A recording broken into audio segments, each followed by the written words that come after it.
All right, it's now 3 o'clock. Trailblazers begin their stretch run tomorrow night at Moda Center. The Denver Nuggets are in town. Tip-off scheduled for 7.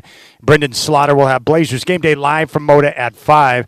The NBA resumes action tonight. The Nuggets will meet the Clippers at Intuit Dome in L.A. this evening before coming to Portland for the second of a back-to-back. After Friday, the Blazers meet the Suns in Phoenix on Sunday. Phoenix owner Matt Ishbia has sounded off on teams tanking in the NBA with a post on X saying, quote, tanking is a losing behavior done by losers. Purposely losing is something nobody should want to be associated with, embarrassing for the league and for the organizations, and the talk about this as a, quote, strategy is ridiculous. From the NFL, Eagles All-Pro right tackle Lane Johnson confirms he'll return for his 14th season. The Rip City Drive with Chad Doing is coming up next. I'll talk with Portland State head football coach Chris Fisk at 3:20. Casey Holdahl of the Trailblazers at 4:20. You got the Rip City Drive coming at you right now.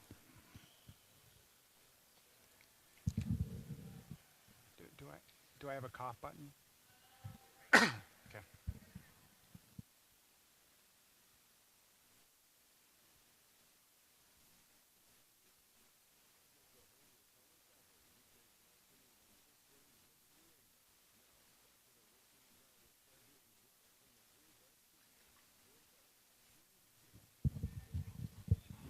All right, this post by Matt Ishbia, owner of the Suns, is pretty wild.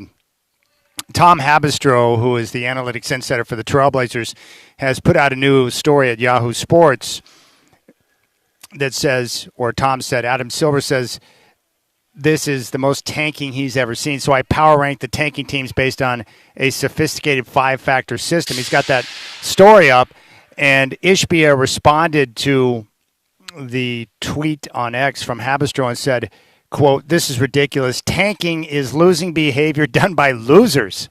Purposely losing is something nobody should want to be associated with. Embarrassing for the league and for the organizations. And the talk about this as a strategy is ridiculous. If you're a bad team, you get a good pick. That makes sense. But purposely shutting down players and purposely losing games is a disgrace, and it impacts the integrity of the entire league.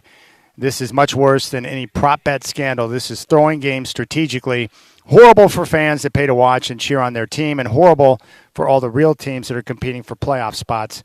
Awful behavior that Adam Silver and the NBA will need to stop with massive changes, and I have complete confidence that with his leadership, he will fix it. Those of us in a position of influence need to speak out. The only strategy is doing right by fans, players, and the NBA community.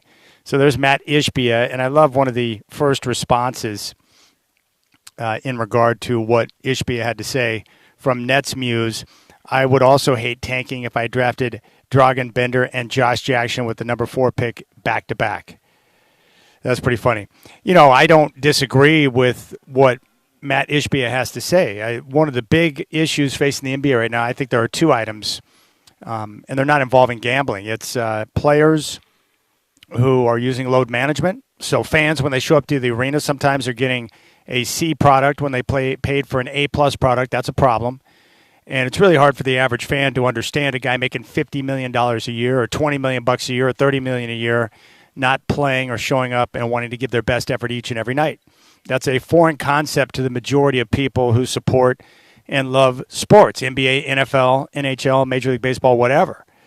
Now, I would also say that the other big issue, of course, is tanking, where you have teams who are basically shutting it down now. We're going to have probably, around 10 teams that are clearly not trying to be competitive and win games down the stretch so they can improve their draft odds. Yeah, that's problematic. I would also say that teams in smaller markets are just utilizing the system the way it's been set up in order to improve their standing. Like with the Trailblazers, small market team. They're not going to be able to lure big-name free agents, or at least they haven't up until this point. Obviously, you can utilize trades, but the other way to improve is to strike it rich in the draft. And you do that by improving, your quality of picks, being in a better position to select higher or near the top of the draft and get good players. And now we're seeing the Blazers starting to really come out of that, period of time when they were trying to improve their draft position. So it did pay off, and now we're starting to see them, reap the benefits of that. I just don't know with the system, the way it's set up, it's hard to be critical of teams who are actively trying to improve their draft position because that's what they have to work with. especially for the smaller market teams who are trying to position themselves to get access to better players in the draft. So what is the answer? Well, I don't have the best answer. I do not believe that they're ever going to get rid of the lottery or at least the draft because the NBA makes money off of that. So the idea of just getting rid of the draft and having these, rookies be free agents, I would be open to that. I just don't think it's going to happen. I would say that the hope when they created the lottery, it's done the reverse, right? They were hoping with the lottery that it would slow or curb teams from intentionally trying to lose down the stretch, but it's actually increased the amount of tanking that we've seen. It's an unintended consequence because now, there are 14 teams that are in the lottery. So if you know that you have even just a 1% chance, or you might have an opportunity to get lucky like Dallas did with Cooper Flagg, then why wouldn't you want to be a part of that if you're in a position where you need talent, or you're looking to improve your roster, or you want to get young talent so you can eventually build a nucleus that can compete and hopefully go out and win a championship?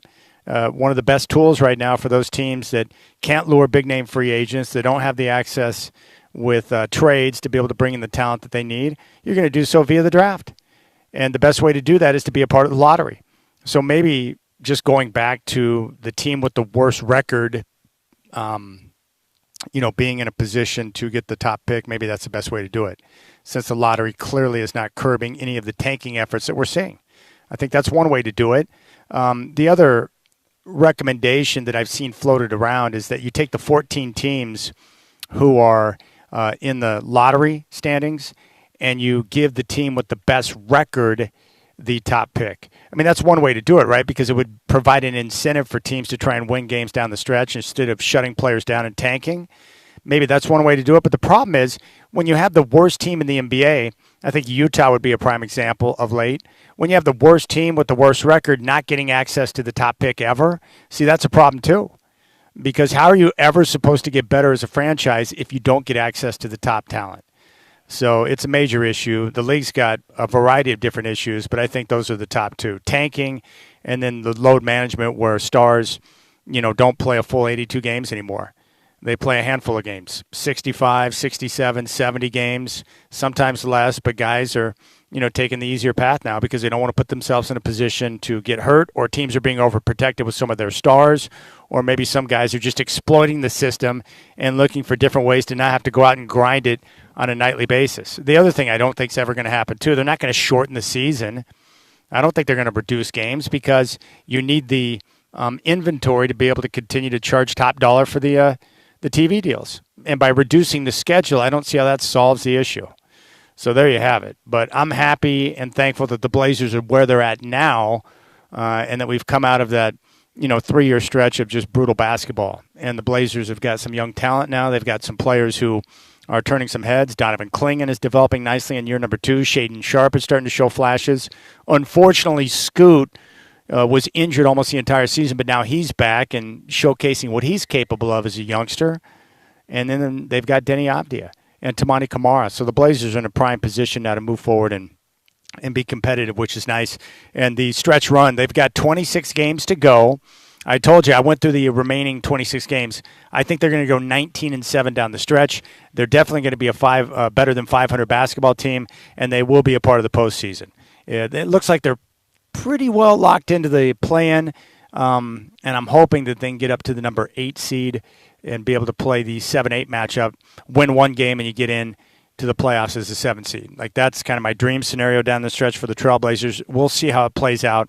I'm assuming health and the guys are going to be available to play. I checked the injury report for the Blazers earlier today, and I have not seen any update on what the deal will be for tomorrow night with Denver coming to town. Really what I'm anxious to see is if Shaedon Sharpe's going to be back from the flared-up calf and if he'll be ready to go. But they're basically at full strength now, which is going to put them in a position to go out and compete and play their best basketball. Now, I'm sitting in the Viking Pavilion on the campus of Portland State University today and looking forward to the show. Casey Holdaw of your Trailblazers will join me coming up at 4:20. We'll get his take on the stretch run, which will kick off tomorrow night with the Nuggets in town. We're also going to talk with my good friend Preston Highfield, who's going to be on the call tonight for the Portland State Vikings basketball game. I want to talk some Ducks football with him. And then coming up here in about 10 minutes, going to have a conversation with Chris Fisk, the new head coach, football coach here at Portland State.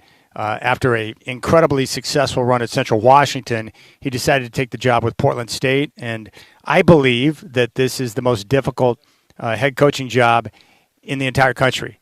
College football head coaching job, I think Portland State's the most difficult because of where it's located, the lack of resources, and the type of effort and work you'll need to be able to turn things around. But this guy is incredibly talented, very familiar with the Northwest, the I-5 corridor, and I think he's got a chance to turn things around and get pointed in a new direction. So we'll get his take on how Portland State can get access to being able to play their games closer to downtown, closer to campus. We'll get his take on recruiting, and I also want to know, just from a from a philosophy standpoint, when it comes to coaching in college football, do the same things that you can make work in the FCS or Division II. If you've got your process down, your coaching, your recruiting, and you've got a system for how you want to do things, then does it apply to all levels? Meaning you can take that formula, that plan, and be able to make things happen. So we'll find out coming up here in a few minutes. I do want to go out to the phones, 503-248-0620. Gabriel, who's in Northeast, wants to talk about the tanking situation. Gabriel, I appreciate the phone call, my friend. You're up on the Rip City Drive. What's your take on the tanking situation with the NBA? Hey, Chad, thanks for having me. I always love listening to you, have for years. You're great on air. Really appreciate all the work you've done. Thank you. You're welcome. I think I'm a Bulls fan, so I'm from Chicago originally, and they should have been tanking for the last 5, 6, 7, 8 years, and they refused to tank. And I think the fact is, we all expect so much from our pro sports. We want everything. We want our teams to always be winning. We want the draft to work for us. We want it to be fair and equitable. We want to pay for our tickets and always have the best pros. But you know what? Life isn't like that. Not everything works out perfectly. You deal with it. It goes ups and downs. Some teams tank, some teams don't. Sometimes your team's winning, sometimes it's not. Yeah, you're right. I agree with your take on the Bulls. We all know this in the NBA, the no man's land, where you're just good enough to maybe make the postseason, but you're not bad enough to be in the lottery, and so you don't really have access to those tools to really improve your team. And you're right. As sports fans, yeah, we're unreasonable. I'm definitely unreasonable.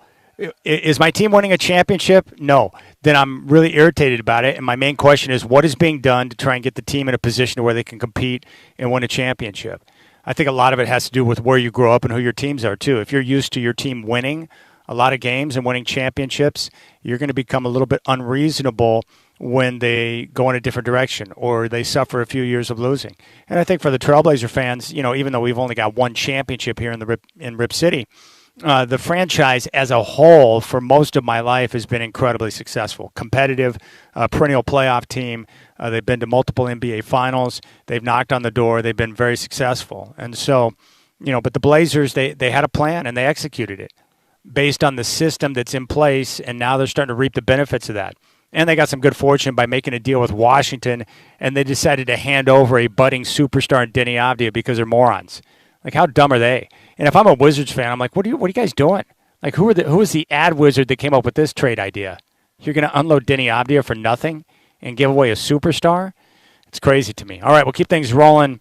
Coming up next on the Rip City Drive, the new head coach here at Portland State, getting ready for his first year. Chris Fisk will join the show, and we'll get his take on the new opportunity and some of the challenges that are ahead, and his knowledge of the Northwest landscape and what he's going to be able to bring to the university. Chris Fisk is coming up next. We'll talk with Casey Holdoff, 420, live from the Viking Pavilion. Chad doing. You got the Rip City Drive on your home of the Blazers, Rip City Radio 620.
All right, joining us now, he's one of the most successful coaches in the history of Central Washington University, and now is the head coach here at Portland State. Chris Fisk joins the Rip City Drive. Hey, Coach, first off, welcome to town. It's great to get a chance to talk to you face-to-face. I appreciate it. It's been a wild ride. We've been here for about 65 days, and hopefully we're making some waves. Well, I think this is great. The one thing I wanted to know, does football transcend levels, meaning the work that you have to do at Division II or FCS or the SEC or the Big Ten, in order, those things you have to do to have a successful program, do those all transcend different levels to where if you've got a good system and a philosophy in place, it'll work anywhere? Yeah, yes, I think so. You know, you're gonna do a lot of the same things, but you also have different resources available to you. So you got to be willing to grow in that process and just find out, you know, how are they doing it at other places at the same level with the same type of resources to be a little bit more efficient, be a little bit more efficient in your coach's time and what they do and the level that you can do things at. But, you know, the game is the game. It still comes down to fundamentals, and I don't think that matters what level you're at. You know, on paper, it would seem that Portland State would have advantages with the size of the city and being a mid-level, you know, media market. You're familiar with the I-5 corridor. What are the challenges with recruiting talented players to PSU, or why hasn't it been better? Yeah, I think it's dispelling myths. Like I've recruited against it for a long time, so I know exactly the weapons I used against it in going for athletes that were being recruited by Portland State.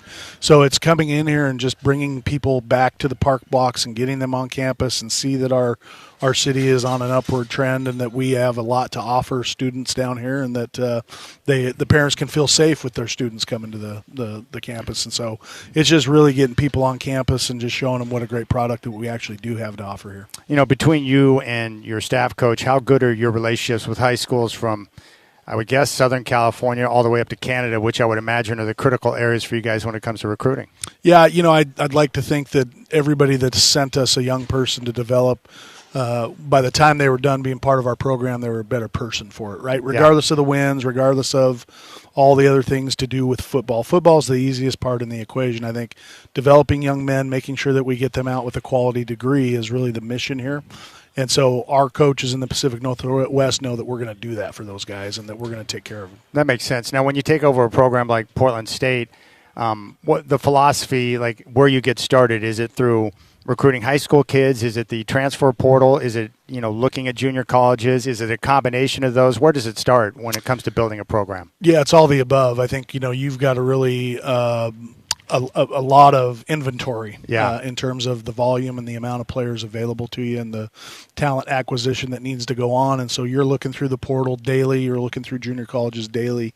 And then trying to get the high school classes together. So at one time this year, we had 4 different classes happening simultaneously, where you have your transfer class for the winter quarter, transfer class for the spring quarter. Got the 26 class, which when we got here, there was nobody recruited or committed to Portland State, so we had to start all over from scratch there, plus get 27 going at the same time. So we're slowly kind of checking those boxes, getting the transfers done, get the high school class of 26 done. Now we can focus on the spring quarter transfers that'll be here for our spring session, and then really just start gearing up to 27 to get ready for that early signing period. You know, I don't know how, you know, this works, but with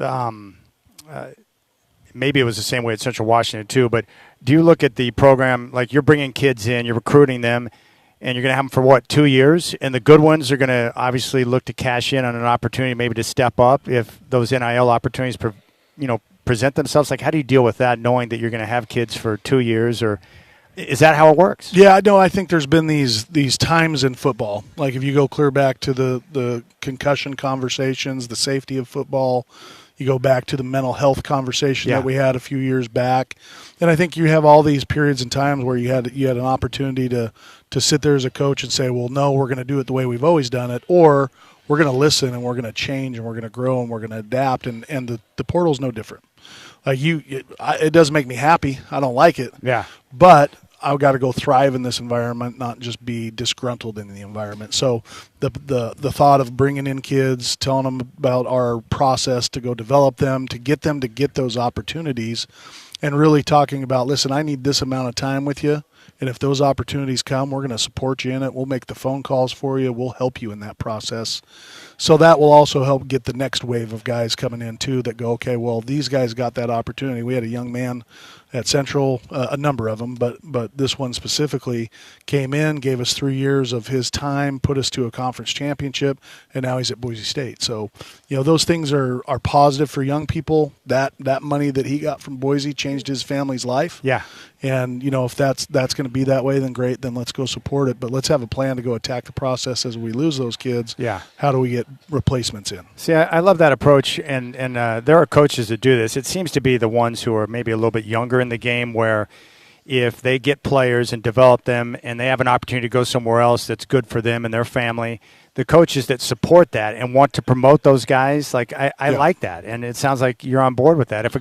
If you bring in a guy and develop him, you recruit him, you develop him, and he's got a chance to go and make some big money in NIL, which could change his family. Like, how could you be upset about that? You've accomplished part of the mission. You can't. And I think what coaches lose sight of is, when I was growing up, my dream was to play at those places too. Yeah. It never came true for me. I wasn't good enough. But you would have loved the opportunity. Absolutely. And so who are you to step in front of it? And I think, as we go through this process, and the NCAA's got a lot more change that they're going to go through, but we got to keep the kids in mind, and we got to keep what's best for the kids in mind, and that's on both sides of it. The portal's been good for kids, but are we also in the current model teaching them perseverance, right? Yeah. And I think there's a lot of tweaks that need to happen, but it's an exciting time for kids to be able to take care of opportunities that way.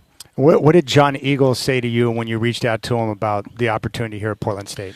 He, the biggest thing that John told me was that he thought there was something here. He thought you could win here. He thought that the things that needed to happen, if we could make them happen, the stadium conversation, some funding conversation, some fundraising, which Rashad Floyd is working really, really hard at right now. Yeah.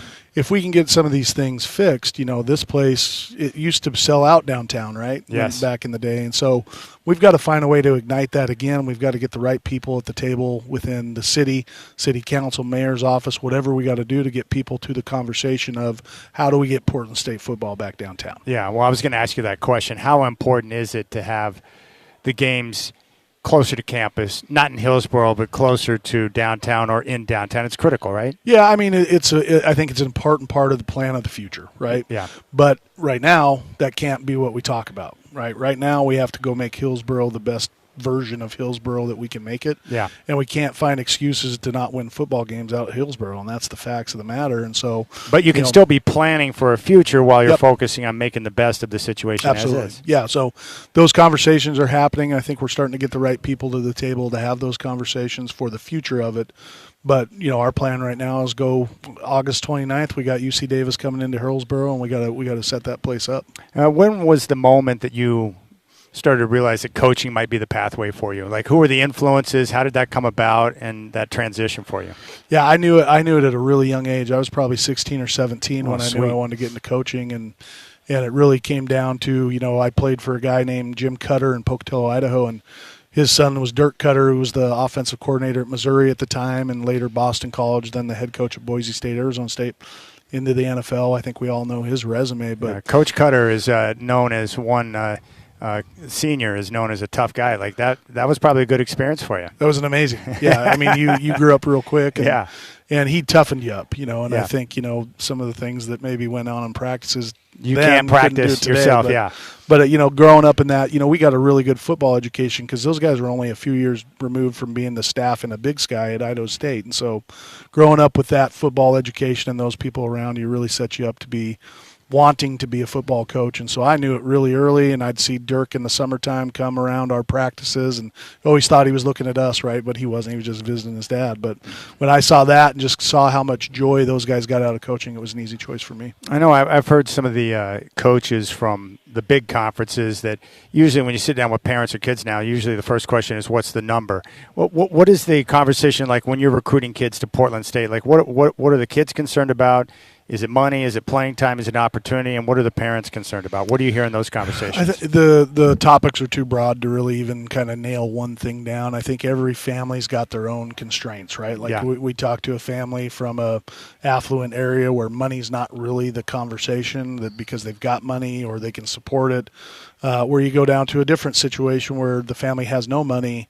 Money is very much a part of that conversation. And so it's a little bit of everything, and I think you got to be able to kind of bob and weave and have a plan for all of the different situations that come up. But I think, the biggest thing that we battle right now is just bringing a kid to the city, right? Like if we're going out to recruit a kid from rural Oregon or rural Washington and they're not used to this atmosphere down here, we've got to get them here to see what it is and what it is all about. And then it's also finding the kids that are the right fit. If the city ain't it for that kid, we don't try to force that issue. We say goodbye and we go find the next kid that this environment is going to fit. And I think there's a lot of those kids out there because there's a lot of great things that we have to offer here in Portland. That's pretty awesome. In terms of your coaching philosophy, who are the coaches that had a big impact on you in terms of your philosophy of how you want to play the game and style of offense, defense? How did that come about? Yeah, I don't, any individual coaches, obviously the coaches that you grow up with and that you coach for have a direct influence on you.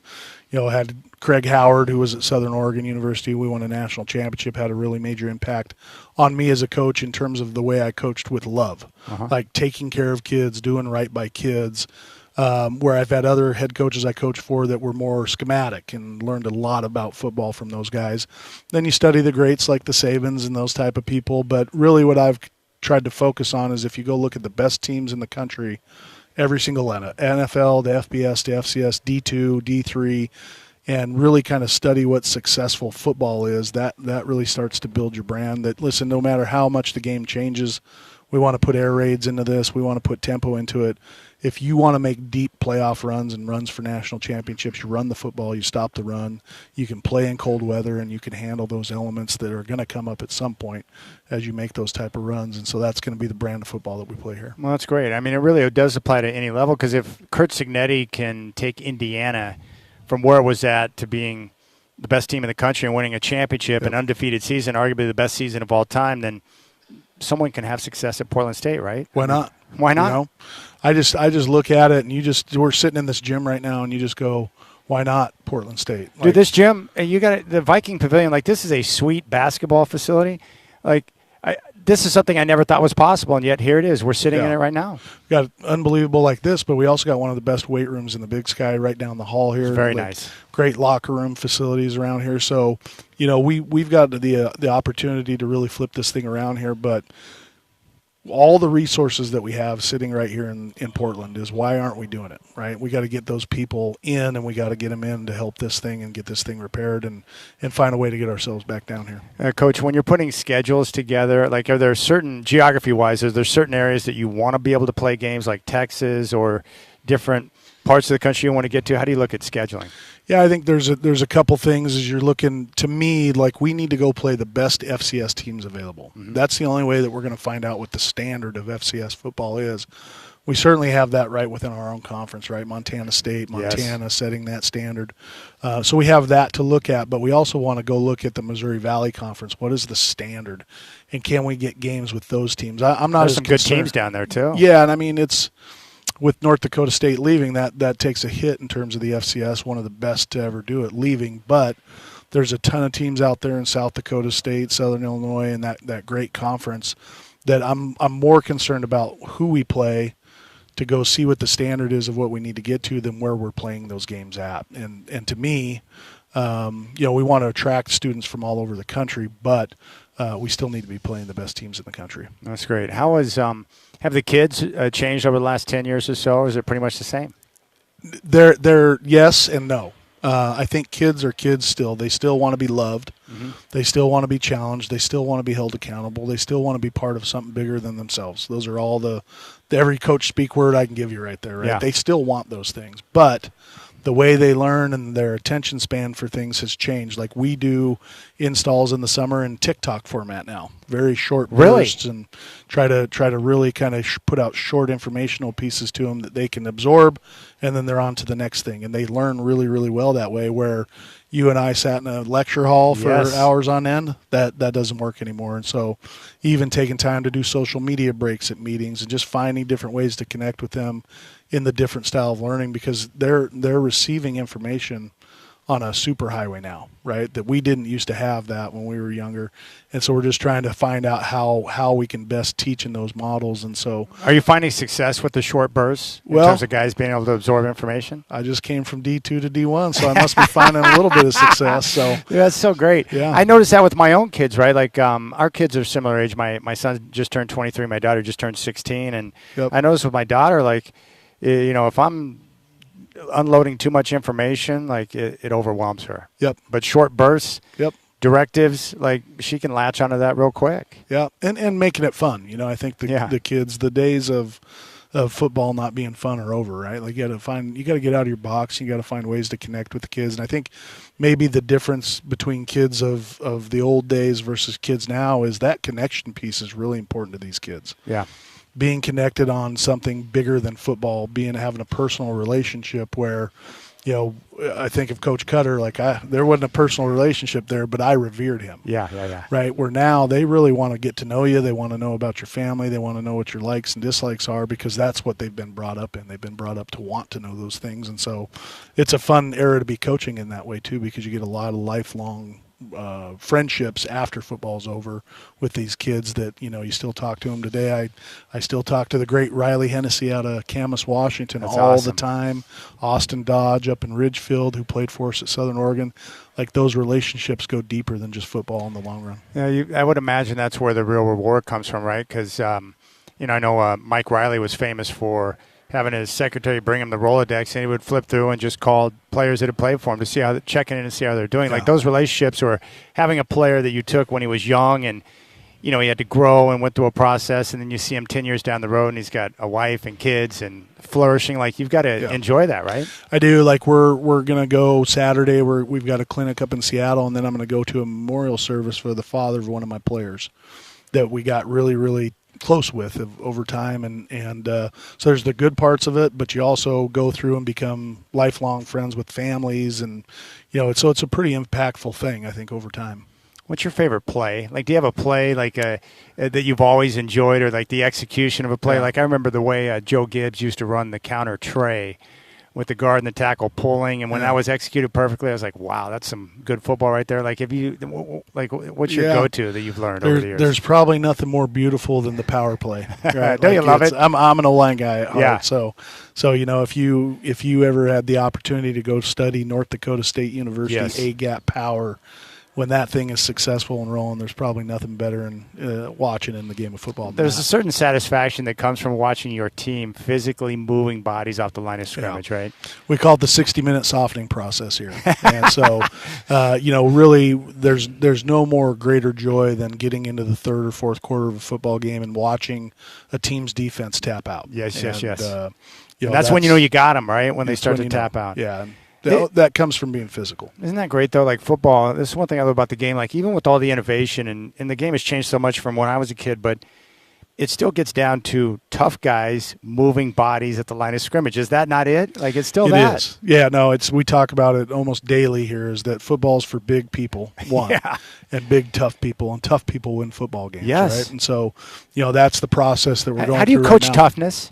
So we're in it right now. We're in the middle of winter conditioning, and so really a direct ripoff of Nick Saban in his fourth quarter program, but Nick also took it from Michigan State back in the day. And there's nothing wrong with robbing from Nick Saban, right? No, it works pretty well for you, right? But it is the winter conditioning model, and some people argue that it maybe is outdated, that it's not modern enough. I think it's perfect because it gets us discipline. It gets us toughness. They become committed to one another. They take a ton of pride in what they're doing right now. And so we've seen it. We just finished our fourth session today, and the growth that we've had in 2 weeks from session 1 to session 4 is off the chart. I didn't think we'd be there by now. We hit some really good markers today and that stuff. And so you can just see every day we're getting a little bit tougher. We're getting a little more mentally tough. We're getting a little more physical. We're getting in better shape. And we're going to stay away from injury if we do that. That's great. Well, I'm excited because I thought you did a heck of a job at Central Washington of, bringing in young guys from high school, and the way you're able to work with and develop those players. Like, it's impressive to see how those guys can come along in such a short period of time. Yeah, and it's the same plan here. If you looked at our recruiting class and how many Oregon kids we brought in and how many Washington kids we brought in that are regional kids, that, I just think there's still something to pride. And if you're from the state of Oregon, we are the FCS school in the state of Oregon. And I think the kids here in the Portland area and clear down to Medford, clear out to Ontario, we got to take a lot of pride in our FCS school and getting it to the point of what it needs to be and be competitive within the Big Sky. Yeah, and of course, Northwest will never get the attention, but there's some good athletes around here. There's some great athletes around here. Yeah. Yeah, I think there's some hidden gems. There's some really good players here between Canada and Northern California. There's a lot of great players around here. Well, I'll tell you what, Coach. I think this is. I admire you. I do believe that this is the most difficult football coaching job in the country. I don't know if you would agree with that, but I think it's tough, and so I admire you. Embracing the challenge. Like, that's inspiring to me. I love it. It's in some aspects, once you get a program to a certain spot, and maintaining that level is much more difficult than building it. Yeah. And so we're excited about the opportunity to build it. And I can't think of a better thing than to get into a city environment like this with all these resources around it and find out if we can tap it. Who knows? Maybe we don't. Yeah. But I know this, we're going to give a great effort to do it. We're going to work our tails off every day from the time that sun comes up till it sets. And it won't be for a lack of trying, I promise that. How hard was it for you and your wife to leave Central Washington after being there for a decade, and you formed so many good relationships with so many people there? Was that hard? It was time. We'd been there for 10 years, and our kids were gone, and they'd moved on, and it was just a really good opportunity for my wife and I to do something different. We've always loved Oregon. Our time in Medford was one of our favorite stops in our coaching journey, and so to get back down here to Oregon and get close to this Highway 101 where I can get on my Harley every once in a while and just do something a little bit different, it was just really good timing. But the relationships that we built in that area, those won't go away. Those, I got people that are coming down from Central Washington, and they already got their tailgate spots for the Davis game. That's great. Is there anything better than cruising up and down the 101 on your Harley? No. It's the best. No. I've never ridden Harley. I grew up riding motocross, and my dad, my brother, and I were always out on motorcycles, and he got us riding at a young age, and we had such a blast, so many great memories doing that. But I respect the long road trip has got to be fun. It's unbelievable, and you ever done an extended trip? Always. Yeah, try to extend them all, right? But one of our strength coaches rides with me too as well. So it's a great way for me to escape. And the greatest thing about the Harley is my phone. I can't hear it. It gets put away and it's shut off, and nobody can get a hold of me. How do you find work-life balance with coaching? Because this job can consume you very easily, I would imagine. Yeah, you don't. I mean, when you sign up to do this with you and your family and your wife, you don't. I mean, that's the reality of it. You have to love it. You have to embrace it. But you've got to find work-life balance for your assistant coaches. And so I think, I would gather that any of the Big Sky head coaches' work-life balance is not really a thing. But I love it so much. My wife loves it. We love, being part of this and building it. So it's not really I haven't worked in 27 years. That's awesome. I haven't worked in 27 years. When you're watching film, is it on an iPad or is it on a computer, or do you watch how do coaches look at film nowadays with technology? Computer. Mainly projected on TVs or projectors, and there's a really, really expensive computer system that we use for film all across the NCAA, and so it's pretty high tech nowadays. But we were just in there building cut-ups for this clinic that we're going to, and so it's pretty cool. The teaching materials from when I got in this thing in 2002 or year 2000 at the high school level up to now, the amount of teaching material that has come through. And what is being done with the game of football is an impressive thing. Do you tape all your practices and go over that with your kids too? We tape everything that we ever do. We did a function last Friday night called the St. Valentine's Day Massacre, where we brought them in here. We played bump out here on the basketball court, or lightning. Yeah. And we filmed every rep of it. Yeah, we're filming it all. That's funny. My I got a nephew who's younger, and he's like, hey, Chad, is Valentine's Day just a situation where you have to get something for your girlfriend or you get in trouble? And I was like, yeah, that sounds about right. Make sure you get on top of that. He's like 7. He was already figuring it out. He gets it. The Valentine's Day Massacre. Yeah. All right, Chris Fisk, head coach here at Portland State. Really nice to meet you, man. I wish you the best. I'm excited to see what you guys are able to do this year, and I love football so much, so I'm pumped. And you got me all pumped up. I appreciate it. We'll look forward to your coverage in the fall. Okay, that sounds great. There's Coach. We'll keep things rolling here on the Rip City Drive. Casey Holdock going to stop by at 4:20. You got the Rip City Drive on your home of the Blazers, Rip City Radio 620.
Or you can reach out 503-248-0620.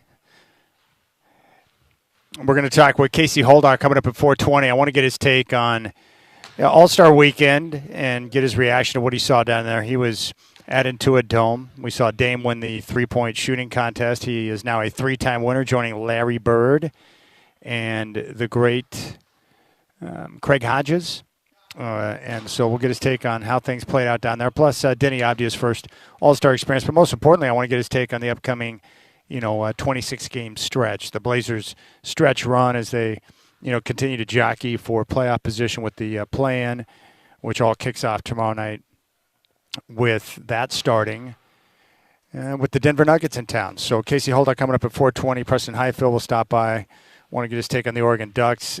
He is insane, and he'll explain why. Dante Moore, the Ducks quarterback, he thinks is not a good quarterback. That's what he told me. I said, are you crazy? So I need explanation. Sometimes people say a bunch of crazy stuff. Well, now I'm going to have him on to explain himself because I don't think people should be allowed to get away with really horrible hot takes. So Preston Highfield joined me at 5:20, and then Casey Holdock at 4:20, and the Blazers will kick off the stretch run for the season coming up here tomorrow night. 26 games to play. I mentioned this yesterday. I'll lay this out for you again. What I'm looking for ultimately is I want to see the Blazers jump up to the number 8 spot. That would put them in the 7-8 play-in game. How it works is when the play-in games are played, the 7 seed will play the 8 seed. The 7 seed will host the 8 seed in a play-in game. The winner of that game advances to the postseason and becomes the 7th seed in the Western Conference playoffs. The 9-10 matchup, the winner of that game advances to play one more play-in game against the loser of the 7-8 contest, and then that winner will move on to become the 8th seed in the NBA playoffs, and that's how it works out. So that's how the process plays out. That's what they're going to do. And so I'm hoping they can jump up to that 8 spot, and you have one game to get into the postseason.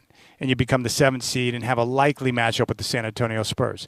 That's kind of my best-case scenario, my dream scenario. I think they're going to go 19-7 down the stretch, which right now, based on their record, will put them at 46 wins on the season. I projected 45 wins before the year began, but if you take a look at the remaining schedule, there are a bunch of winnable games. It's not a brutal stretch. The Blazers played their most difficult stretch to start the year, and I think that's going to set up well. Outside of that, they need good health for a couple of different reasons. One, when healthy, this team's versatile. They've got length, and they've got different guys who can impact the game with their ball handling, getting to the rim, and then better three-point shooters on the floor, but also longer and better defensively. They're about middle of the pack. I think around 17 or 18th in the league right now on defensive rating. The big issue, and I think part of this has been the injuries or the number of guys who have been out of the lineup for a long stretch. They're percentage-wise the worst three-point shooting team in the NBA. I think that percentage is going to improve down the stretch because they're going to have better guys on the floor with, Scoot, Denny Avdia, obviously the addition of Vit Krejci and Drew Holiday. They're all better guys shooting, so I think you'll see the three-point percentage start to creep back up. But I just want to see better connection. I think that will come from having a more consistent lineup on the floor and a more defined rotation because they're going to have different guys to pull from. Outside of that, I really want to see Scoot and how he progresses over the final 26 games. It's a great opportunity for him because his legs are fresh. He's not dealing with the fatigue that you have over the first 60 games of the year or so. So now you're going to have a chance to have Scoot fresh. We know what Denny Avdia is. He's a superstar, but also continuing to see Sharp emerge and continue to, at times, take over games and be that, go-to type guy. So I'm looking forward to the stretch run. We'll keep things rolling. When we come back, we're going to talk to Portland State Vikings basketball coach Jace Coburn. We're here at the Viking Pavilion and just hanging out today. Casey Holdock going to join me at 4:20 to talk Blazers. You got the Rip City Drive on your home of the Blazers, Rip City Radio 620. Nuggets in town tomorrow night. Tip-off at 7. Game day will be live at 5 from Moda Center.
will begin their stretch run tomorrow night at Moda Center. Nuggets will be in town. Tip-off at 7. Brendan Slaughter's got Game Day Live at 5. The NBA will resume action tonight. The Nuggets will be in L.A. to take on the Clippers before the second of a back-to-back tomorrow against Portland. The Blazers will also be in Phoenix to take on the Suns coming up on Sunday. From the NFL, Eagles All-Pro right tackle Lane Johnson confirms he'll return for his 14th season. And Matt Ishbia sounded off on teams tanking the NBA with his post on X saying tanking is a, quote, losing behavior done by losers. Purposely losing is something nobody should want to be associated with. Embarrassing for the league and the organizations. And talk about this as a strategy is ridiculous. We've got more of the Rip City Drive coming up right now. Casey Holdahl will stop by at 4:20, and we'll talk with Portland State head basketball coach Jace Coburn coming up next on the Rip City Drive. He really said that. What? He said that today. Yeah. I'm a Suns fan, too.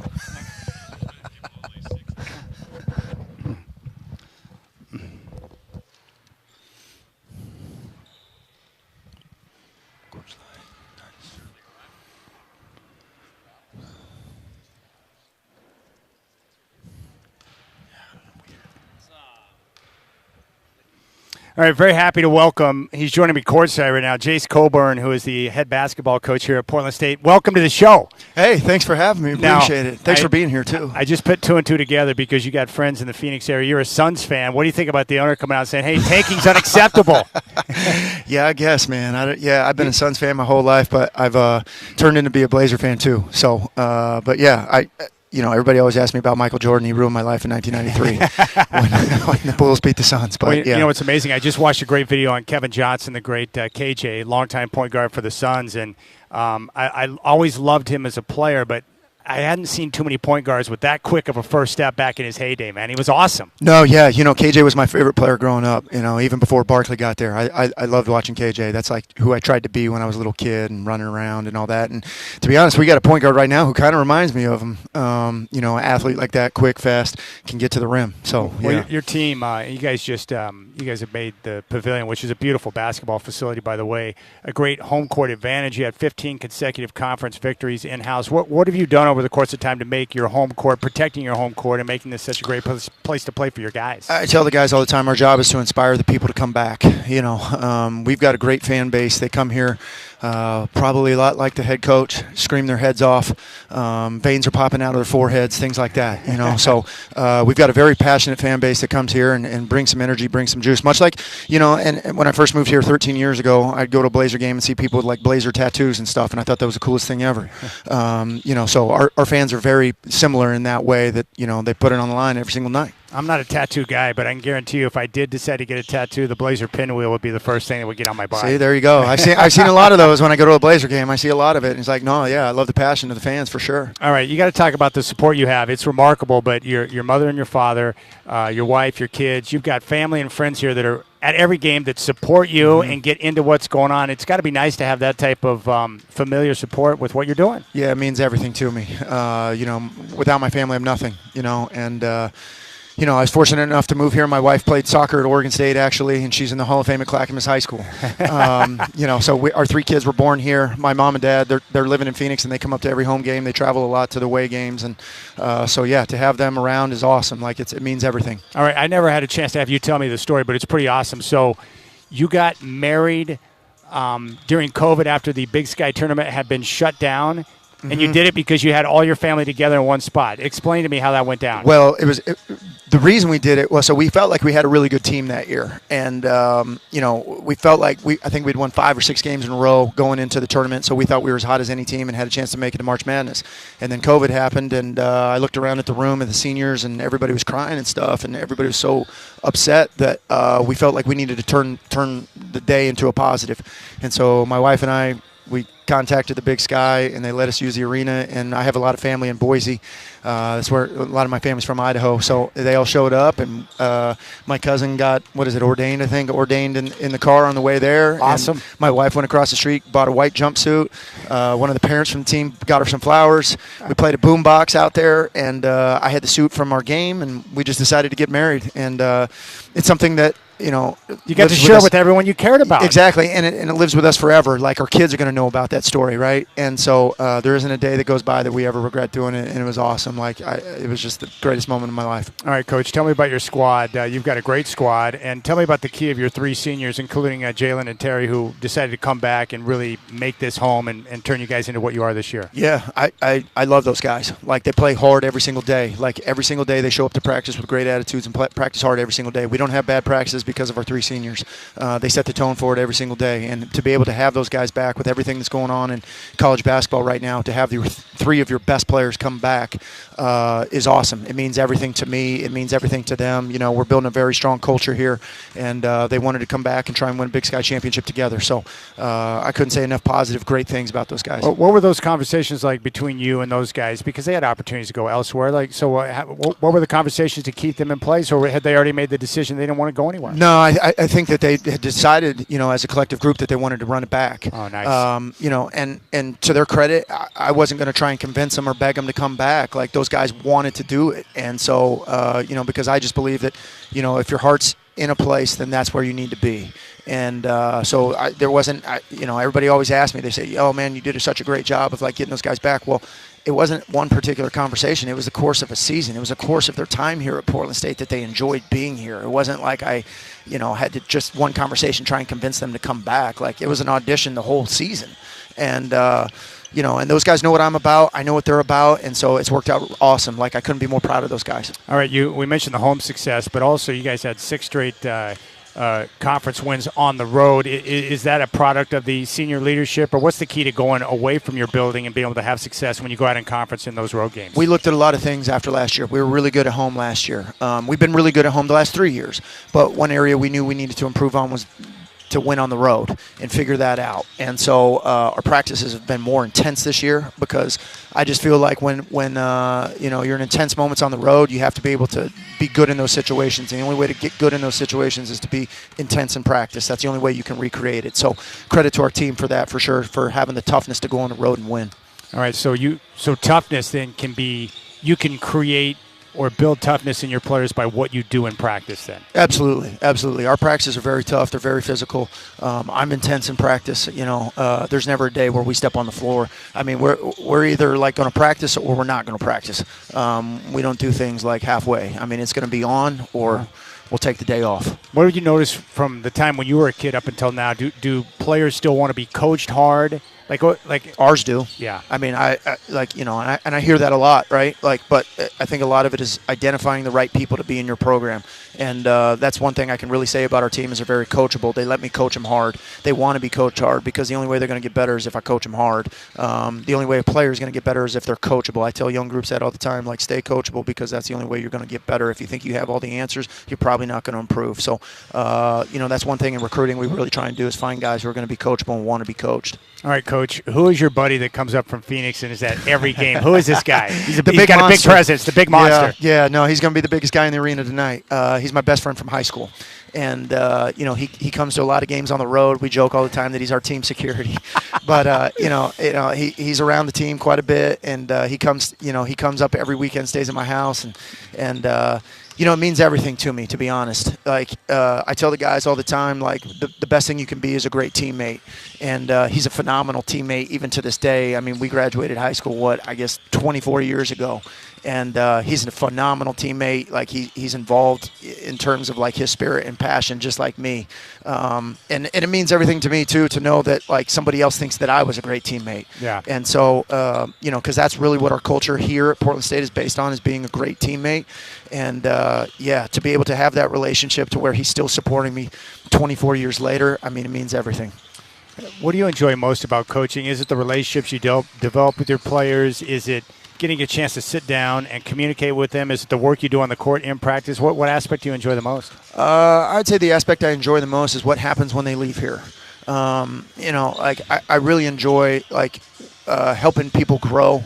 A lot of people talk about the transfer portal and all the negatives to all that. I actually think it's positive, because maybe we're getting somebody who didn't have the greatest experience the year before. Yeah. And so it's a challenge for us to put a smile back on their face and make them a successful member of society. You know, and so that's one of the best things about coaching, is the impact you can make on people's lives. Not for, like, just to make me feel good or to have a self gain or to pat myself on the back. Like, I don't really care about that part. The part that I care about is like these guys actually becoming productive members of society and, doing things to help other people along the way too. Like that to me is the best part of coaching. Or that cool moment where they reach out to you to give you an update on former players, give you an update on what's going on in their life or successes they're having. You got to love that. Yeah, for sure. Like I enjoy it all the time when their former players hit me up or I hit them up. But one of the things that has been, I tell my wife this all the time, one of the best things about this season, I know we're having a lot of success. I know these guys are playing really well. I know we're starting to get a lot of support in the building. But the best thing about this season has been all the former players that have said they're proud to be a Portland State Viking. Like, that to me means everything. Like, and all the guys that I've talked to over the last couple months, like, that has just been the best moment. All right, head coach Jace Colburn here at Portland State. I appreciate you making time. I know you're busy and getting your guys ready and stuff, but it's great to catch up with you, man. I admire you guys. Your team is fun to watch. You guys work hard. Absolutely. I mean, like I said, we try and inspire people. And so for anybody who's driving in the car right now, turn that thing around and get to the Pavilion tonight. Anybody who's sitting at work right now, get over to the Pavilion. Let's get this thing rocking and let's get this freaking win. I love it. And for people who haven't been here, like, it doesn't take, like, this place has got, Oh, it's juice. There's a lot of juice juiced up in here. Yes. Yeah. No, I mean, it's electric in here. So, and that's how we like it. All right, well, I appreciate your time. Awesome. Thank you guys for being here. All right, Coach Coburn here on the Rip City Drive. We'll keep things rolling. Casey Holdaw is going to come up next. Thank you, Coach. Appreciate you. And the Portland State Vikings, this is a beautiful facility. So we'll get the latest on the Blazers coming up next. Casey Holdaw here on the Rip City Drive. Thanks.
Well, what a pleasure this is. Casey Holda, the Trailblazers insider and reporter, was kind enough to share some of his time with me today, fresh off his trip to L.A. for All-Star Weekend. And, Casey, I appreciate your time, buddy.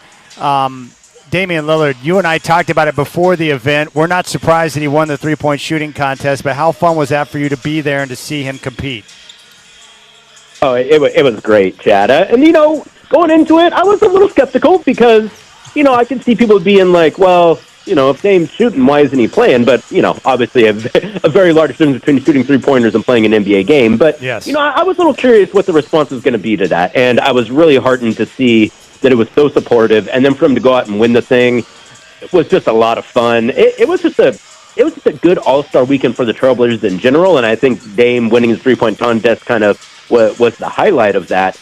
It really means something to Dame. It means something to his family. And that was kind of a fun part, too, for me, is that, I have known Dame since before he got drafted by the Blazers. Like, I've known his family for the last 13, 14 years. And so to see all them, obviously to see Dame have success is always great, and he's a great guy and someone I consider a friend. So that's awesome. But then also to be able to see his family and, see them be excited for him winning again. I thought that was a lot of fun. All of us getting to take some photos with Dame after he won the competition. That's something I don't typically do, but I felt like this time, I was like, well, I've been doing this for so long, and who knows how many more of these I got in me. So, I want to make sure I document this a little bit. So it was great, Chad. It was a really fun event. It was great that it was at 2:00. Shout out to 2 p.m. events at All-Star Weekend. I know they're not going to keep that, but I wish they would. It was really just an all-around great All-Star Weekend, and Dame winning that event and seeing how important it was to him and to the league, and seeing the response and people being excited for him. I think that was just it was really cool, and I was really glad to be there. That's so awesome you had a chance to experience that. And you know what? It sounds so cheesy, Casey, but I feel just like all the other Blazer fans where it was just really awesome to see him competing in a Trailblazer uniform. It just felt right. Absolutely, yeah. And seeing him back out in a Blazer uniform, which obviously he hasn't been in one other than a media day this year. So for him to be out shooting a basketball on a court in Los Angeles, beat L.A., even though it's a little bit different, but, same difference. He won on the court in Los Angeles, so we'll take that as another beat L.A. So it was really cool to see him out there. And again, the response from the fans nationally was something that I guess I didn't really consider or properly kind of put into place, because the amount of people that were like, oh man, it's so cool for Dame to get back out there and to shoot and have success. I thought that was really cool. And and in Portland, we haven't had a lot of guys throughout the year who have the kind of national profile that Dame has. And so to have the kind of people who weren't necessarily even fans of the Blazers or of Dame, but to just be like, man, it's great to see a guy who has that injury and then come back and then have some success even before he's even ready to play. And the other piece too, Chad, was, going into this All-Star weekend, so much talk about, it not being competitive and, what is going on with the All-Star game and what can we do to get these guys to really care about this. Dame goes out there and he cares every single time. He wants to win. He wanted to be out there because he desires competition. I know from talking to him this season, he is champing at the bit to get back out onto the court. And, I don't think it's going to happen, and it probably shouldn't happen. But he's a guy who's I want the competition. It fuels me. It means something to me. When I don't have that in my life, I feel like I'm missing something. And so for him to do that at All-Star Weekend, which we have so many people talking about how guys don't care about it, and then to have a guy like Dame, who's a vet, who's an All-Star, who's an All-NBA, who's a top 75 guy of all time, to come out there and really put an emphasis on, I want to compete at All-Star Weekend, that's another cool part of that as well, that I think, I think it was really kind of emblematic of the rest of All-Star Weekend, which is, it seemed to me like the changes they made to the actual All-Star game itself, and then even the changes, not even necessarily changes, but the rookie-sophomore stuff being competitive as well. It just seemed to me like the name of the game at All-Star Weekend was competition this year, and I think that's a great place for your All-Star game to be, because I think it shows that the changes they've made have worked, and it also shows that there's guys in this league who care about putting on a show for the fans. And Dame is one of those guys. And it's really great to have a guy like that in your franchise, because I think it just says really good things about your team, that like, hey, we put a premium on competition here. Like, we're not just out here to play and to hope things go for us. We want to compete. We want to be successful. And I think that's a great guy representing your organization, particularly at All-Star Weekend. We're talking with Casey Holdout, Trailblazer insider and reporter here on the Rip City Drive. How did Denny Avdia enjoy his first All-Star experience? I think he loved it. I think he thought it was great.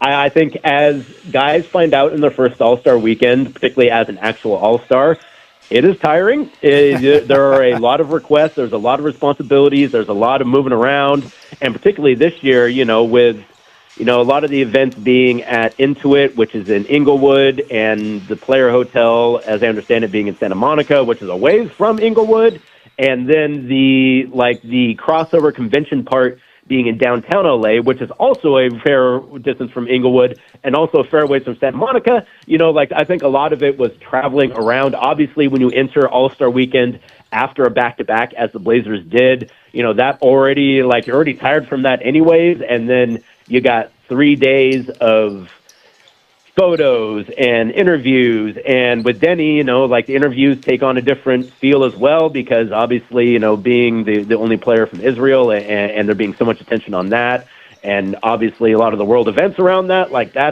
that's something that I think takes it out of you a bit. So by the time the actual game arrives at All-Star Weekend, everyone's usually, pretty spent. But I thought that Denny played great. I thought that he did a great job of representing the organization and himself at All-Star Weekend. I thought that, his interactions with the other All-Stars, I think that's always kind of the most interesting part of a guy's first-time All-Star, is being around those guys who are the premium top-level players in the NBA. And that has an effect on you. It changes the way that you view yourself and your game and what you can do. So, I thought it was a really successful All-Star weekend for Denny. I thought he did a great job. I know that, again, it takes it out of you, so I'm glad the team has had a couple days to rest and recuperate before they get things going again on Friday versus the Nuggets. But I thought just a really good first All-Star weekend for Denny as an All-Star, and I imagine that is not going to be his last. Yeah, I'm excited about that. I love Denny Avdia so much, and just excited to see him continue to grow at age of 25. Now, I looked at I've gone through the final 26 games. As you know, the Blazers' schedule incredibly favorable down the stretch. I think they're going to go 19-7 over the final 26. But, I put out my best case scenario for the team, or kind of my dream scenario for what I'm looking for down the stretch, Casey, and that was for the Blazers to climb to number 8 and be in that 7-8 playing game and have a chance to be the 7th seed in the playoffs. And I noticed that there was some resistance from Blazer fans who do not want to give up that lottery pick that would convey to Chicago if the Blazers make the playoffs. So where are you on that? I feel like the team's in a position now to where you got to try and win as many games as possible. And if you make the playoffs, that's great. But I also understand the value of, having a lottery pick in the draft. Where do you come out on that? How do you see the rest of the year? Yeah, it's obviously there's positives and benefits and negatives, I should say. But no, this team is trying to win. They're trying to make the playoffs. They're trying to establish a culture of winning, and they have a team already that's good enough to do that. And I know that people are really excited about this year's draft, and I get that. But, so a couple things. One, they're going to have to convey that pick at some point in time.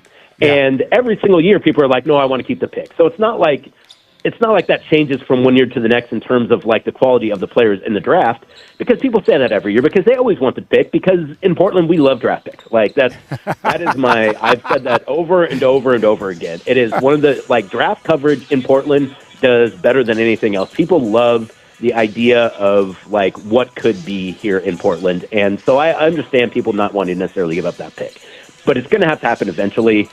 And if you go out and play to win, and I think, all the talk we have now about tanking and teams not putting their best foot forward, the Blazers aren't one of those teams. They're going out trying to do something, trying to win, trying to stamp themselves as a team that's on the rise. They want to make the playoffs, and I want them to continue to play that way for multiple reasons. One, because I just think that's the way that you should play as a team. If you want to play for draft picks, just be a fan of college basketball and pay attention to NIL, because that's free agency every single year, and you can be excited about a guy jumping from one team to the next, and maybe that will satiate your desire for player movement, because that seems like what a lot of people are interested in more than the actual games.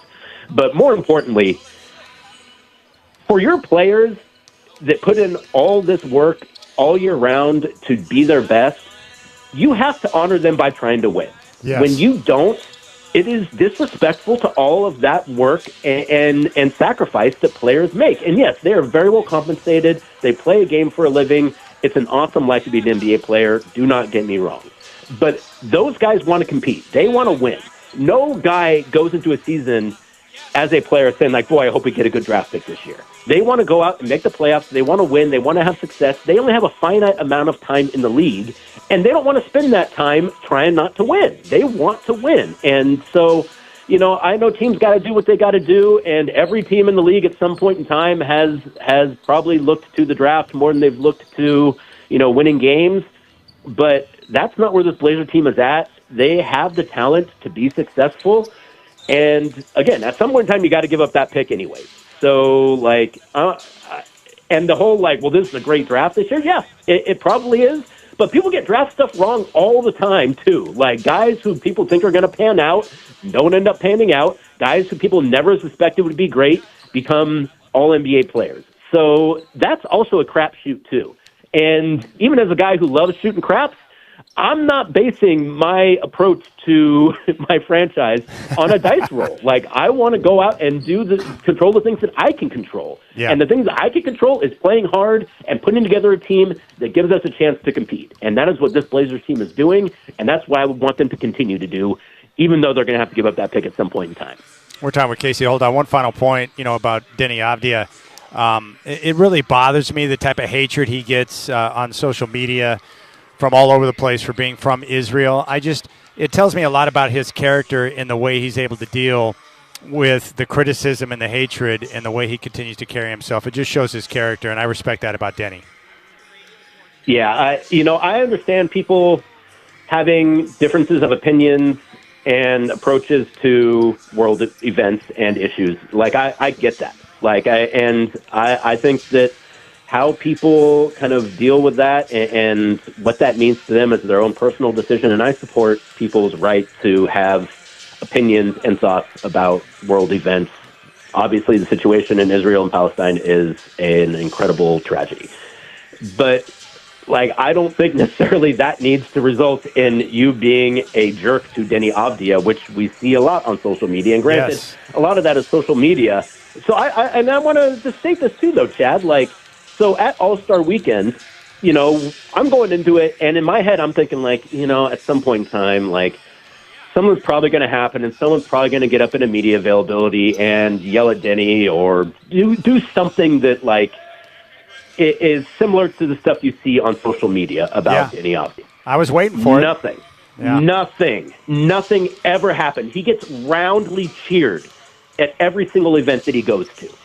So I think we also need to realize that a lot of that stuff is social media and is a product of social media. Yeah. And the fact of the matter is what sells and what works on social media is hatred and anger.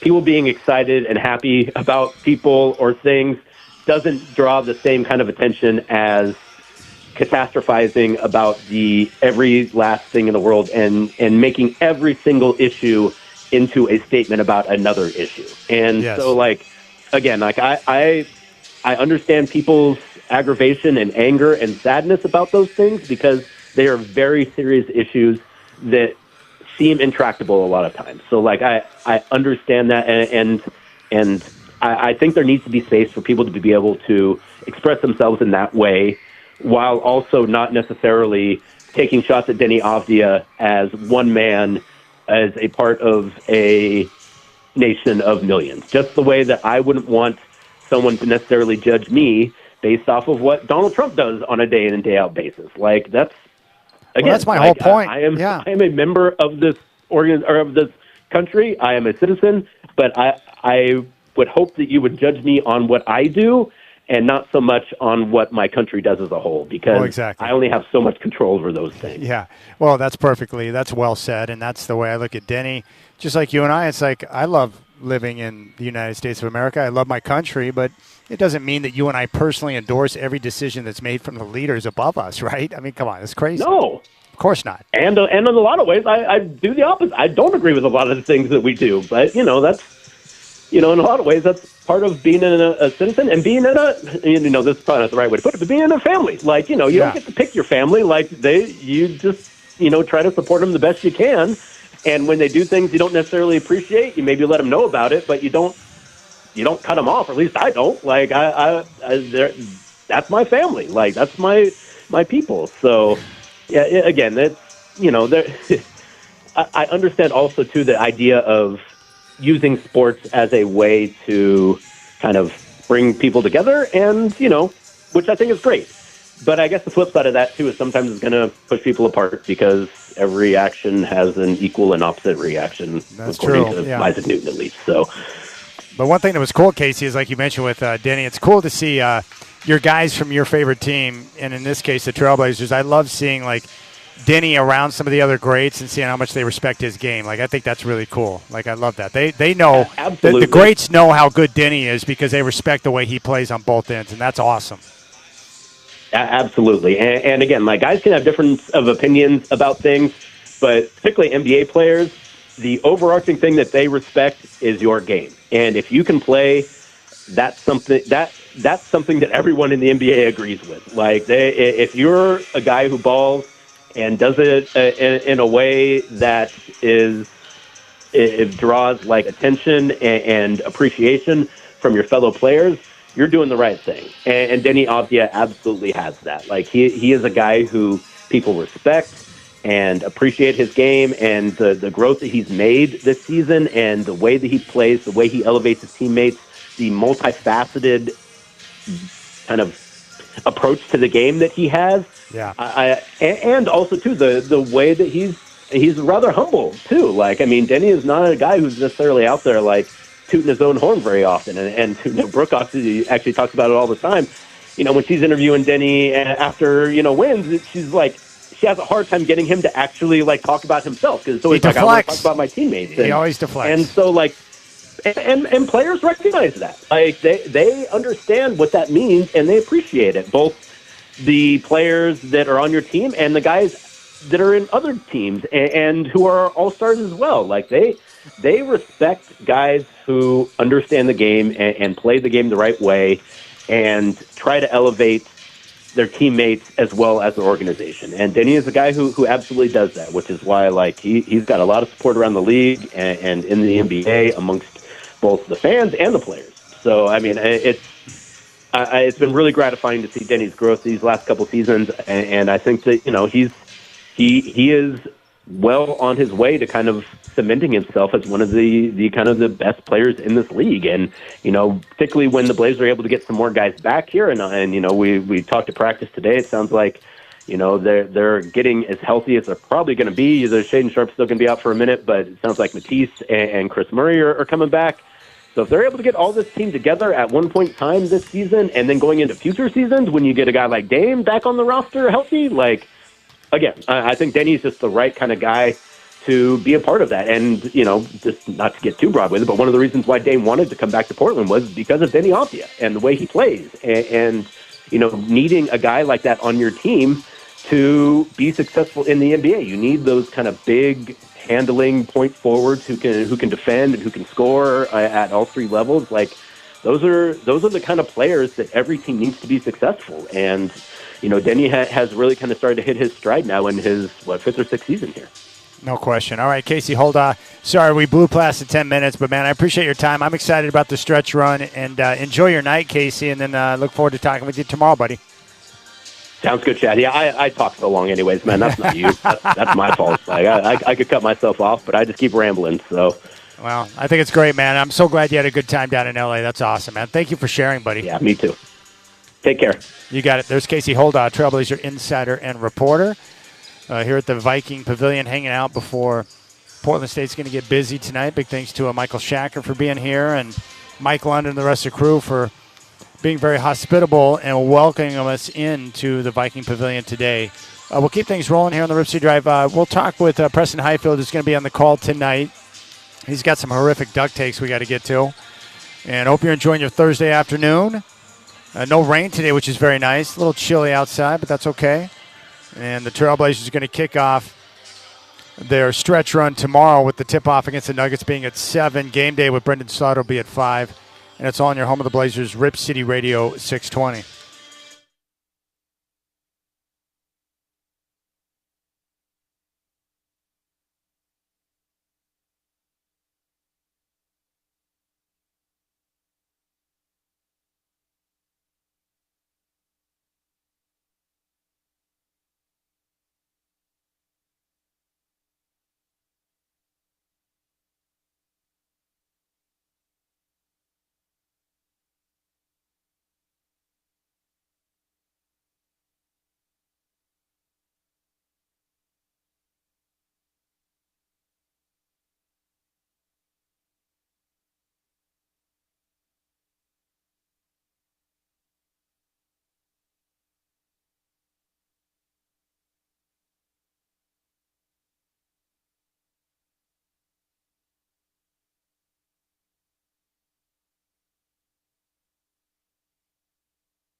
All right, just ran across the court. Had a chance to catch up with Roxy Bernstein, who's going to be on the call tonight with ESPN. He is a great guy. Haven't seen him in a while. And then I didn't know it, but we got some Prairie Falcons in the house tonight. Dan Dickow, I just ran into him. He's looking like he could still go out and suit it up and play basketball right now. So great to run into Dan and Roxy and see what's going on. Big thanks to Casey Holdoff for joining us.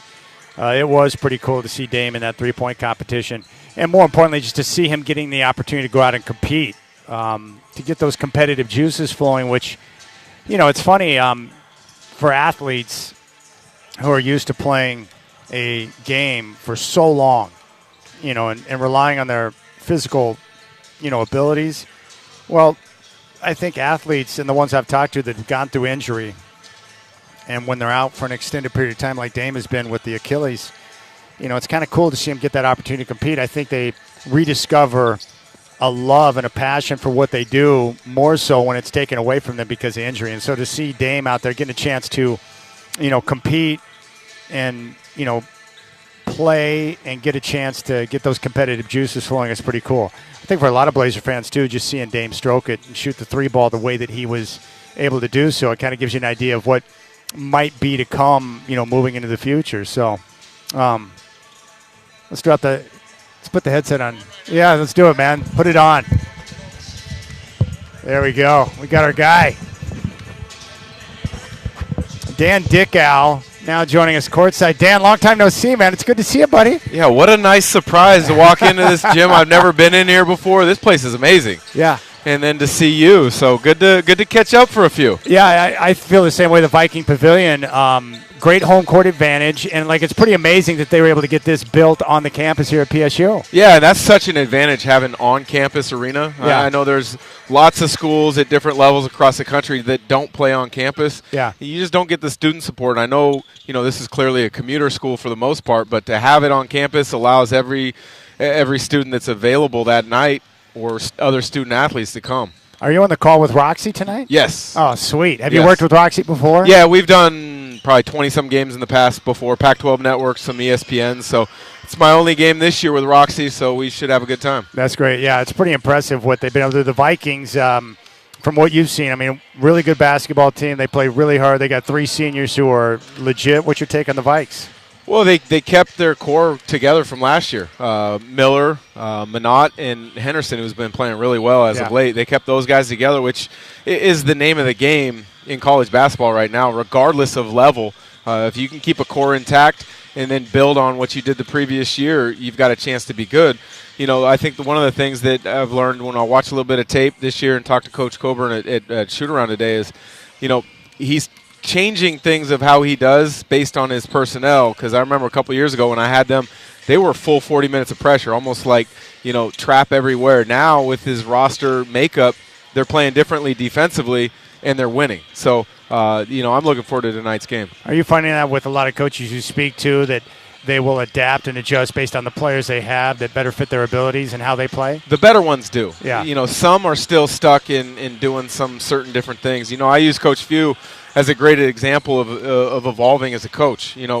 We did a lot of flex offense and a lot of motion, not so much pick and rolls, although I would get drag screens in pick and roll or in transition. Now it's that European-style basketball Gonzaga plays with a mix of what they've always done a really good job of, because they've always had great post plays, is high-low looks. So they Coach Few, and a lot of it has to be attributed to Tommy Lloyd, too, who's now at Arizona. Those two teams play a very similar style. They play as fast as anybody. They play high-low. If they don't get a good look out of that, whether it's out of a one quick hitter set, they get into a lot of continuity ball screen, which, it becomes playing out of concepts. The best coaches can teach players how to play out of concepts as opposed to playing out as a robot. What coach did you enjoy playing for the most? Was it Mark Few or was it somebody else? Well, I've got a couple that I really enjoyed playing for. My high school coach at Prairie High, both of our alma maters, he's become a really good friend of mine to this day. That's when the high school level is when, a lot of your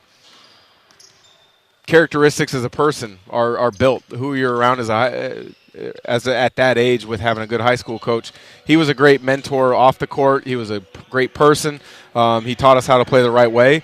Coach Few, obviously, because I had all the freedom in the world, but I had to earn it, especially my redshirt year. And then in the NBA, you typically, a player like me, you kind of gravitate towards who you played the best for. Yeah. So, Byron Scott, a lot of guys didn't like him. I did, for the fact that the offense he ran suited me well, and I played well.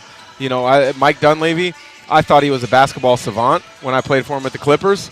Everybody here in Portland obviously knows him well because he was, the head coach during that good run in the early 2000s. So those guys come to mind quickly. Another one would be Doc Rivers. I didn't play for him long. But he was easy to approach. If I had a question, if I was frustrated with my playing time, he was very honest one time. I was like, Coach, I thought I should be playing more. What do you think? He's like, well, part of it's my fault. I haven't put you in enough pick and roll situations because that's where you're best at. Yeah. And so I really respected that. And unfortunately, I got hurt and didn't get to play for him too much. I wanted to get your take on Denny Avdia, budding superstar for the Trailblazers. Have you had a chance to see him play? If so, what do you think about his game on both ends? Yeah, I've watched the Blazers some. We don't get all the games in Spokane. I don't buy League Pass anymore. If the Sonics come back and the Blazers are still here, which I hear that's a crazy rumor. Yeah. I couldn't believe it when I read it the other day. That might be a reason to get the League Pass again, but he's tremendous. I mean, he's got great size for a wing. He can shoot it. The thing I probably like best about him is he's always in attack mode. Yeah. And I think that's something that the best players never let you get comfortable. You're never settled against the best players. They're always finding ways to attack. Are you going to be calling games tournament-wise for Westwood 1 again? Like, what's your coverage plan as we get closer to tournament time? So I won't be calling radio for Westwood 1 this year. I should be back in studio for CBS Sports Network for a couple days. Still trying to figure that out. But I've got a great finish to the schedule. I got Santa Clara at St. Mary's, awesome. Which is the biggest game on the West Coast here coming up because it looks like Gonzaga is winning it. Both Santa Clara and St. Mary's should be in the tournament. But if Santa Clara wins, I would believe they're automatically in. So they need it in the worst way. And then I'll have the WCC early rounds in the Mountain West like I've had over the last 7-8 years. That's great. Yeah, I mean, it looks like on paper like the tournament is shaping up. It could be a really good tournament this year. It really is. I mean, in my eyes, there are two clear-cut phenomenal teams, Arizona and Michigan. Duke is slightly behind them in my eyes. Yeah. And then there's about 7 to 8 teams that could make a Final Four, and I don't think it would surprise anybody. All right, Dan Dickow in town for Portland State tonight. Just great to catch up with you, buddy. I'm glad you're well. Family's good and everything? Yeah, family's great. Can't complain at all. It was a great surprise when I turned the corner and started walking up the stairs and I saw you there. So appreciate you having me throw a headset on real quick. Enjoy the rest of your show. Good to see you. Thanks, Dan. Yep. Dan Dickow, former Trailblazer, former Gonzaga Bulldog, and Prairie Falcon, hanging out here at the Viking Pavilion. We'll keep things rolling, and Preston Highfield going to stop by, and we'll talk some college football coming up at 5:20. And I hope you're enjoying your Thursday afternoon here in the Portland area. Trailblazers in action tomorrow. Tip-off at 7. Game day will start at 5 live from Motor Center with Brendan Slaughter on your home of the Blazers, Rip City Radio 620.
Hey, Chad, here it's now 5 o'clock. According to our Trailblazer insider, Sean Hike, and Tiago Splitter says Shaden Sharp will continue to be out in the short term with the calf. But both Chris Murray and Matisse Thybulle practice fully today, and their statuses for tomorrow night's game against Denver are to be determined. The Trailblazers will kick off the second part of their season, the stretch run. 26 more games to go. The Nuggets are in town tomorrow. Tip-off from Moda at 7.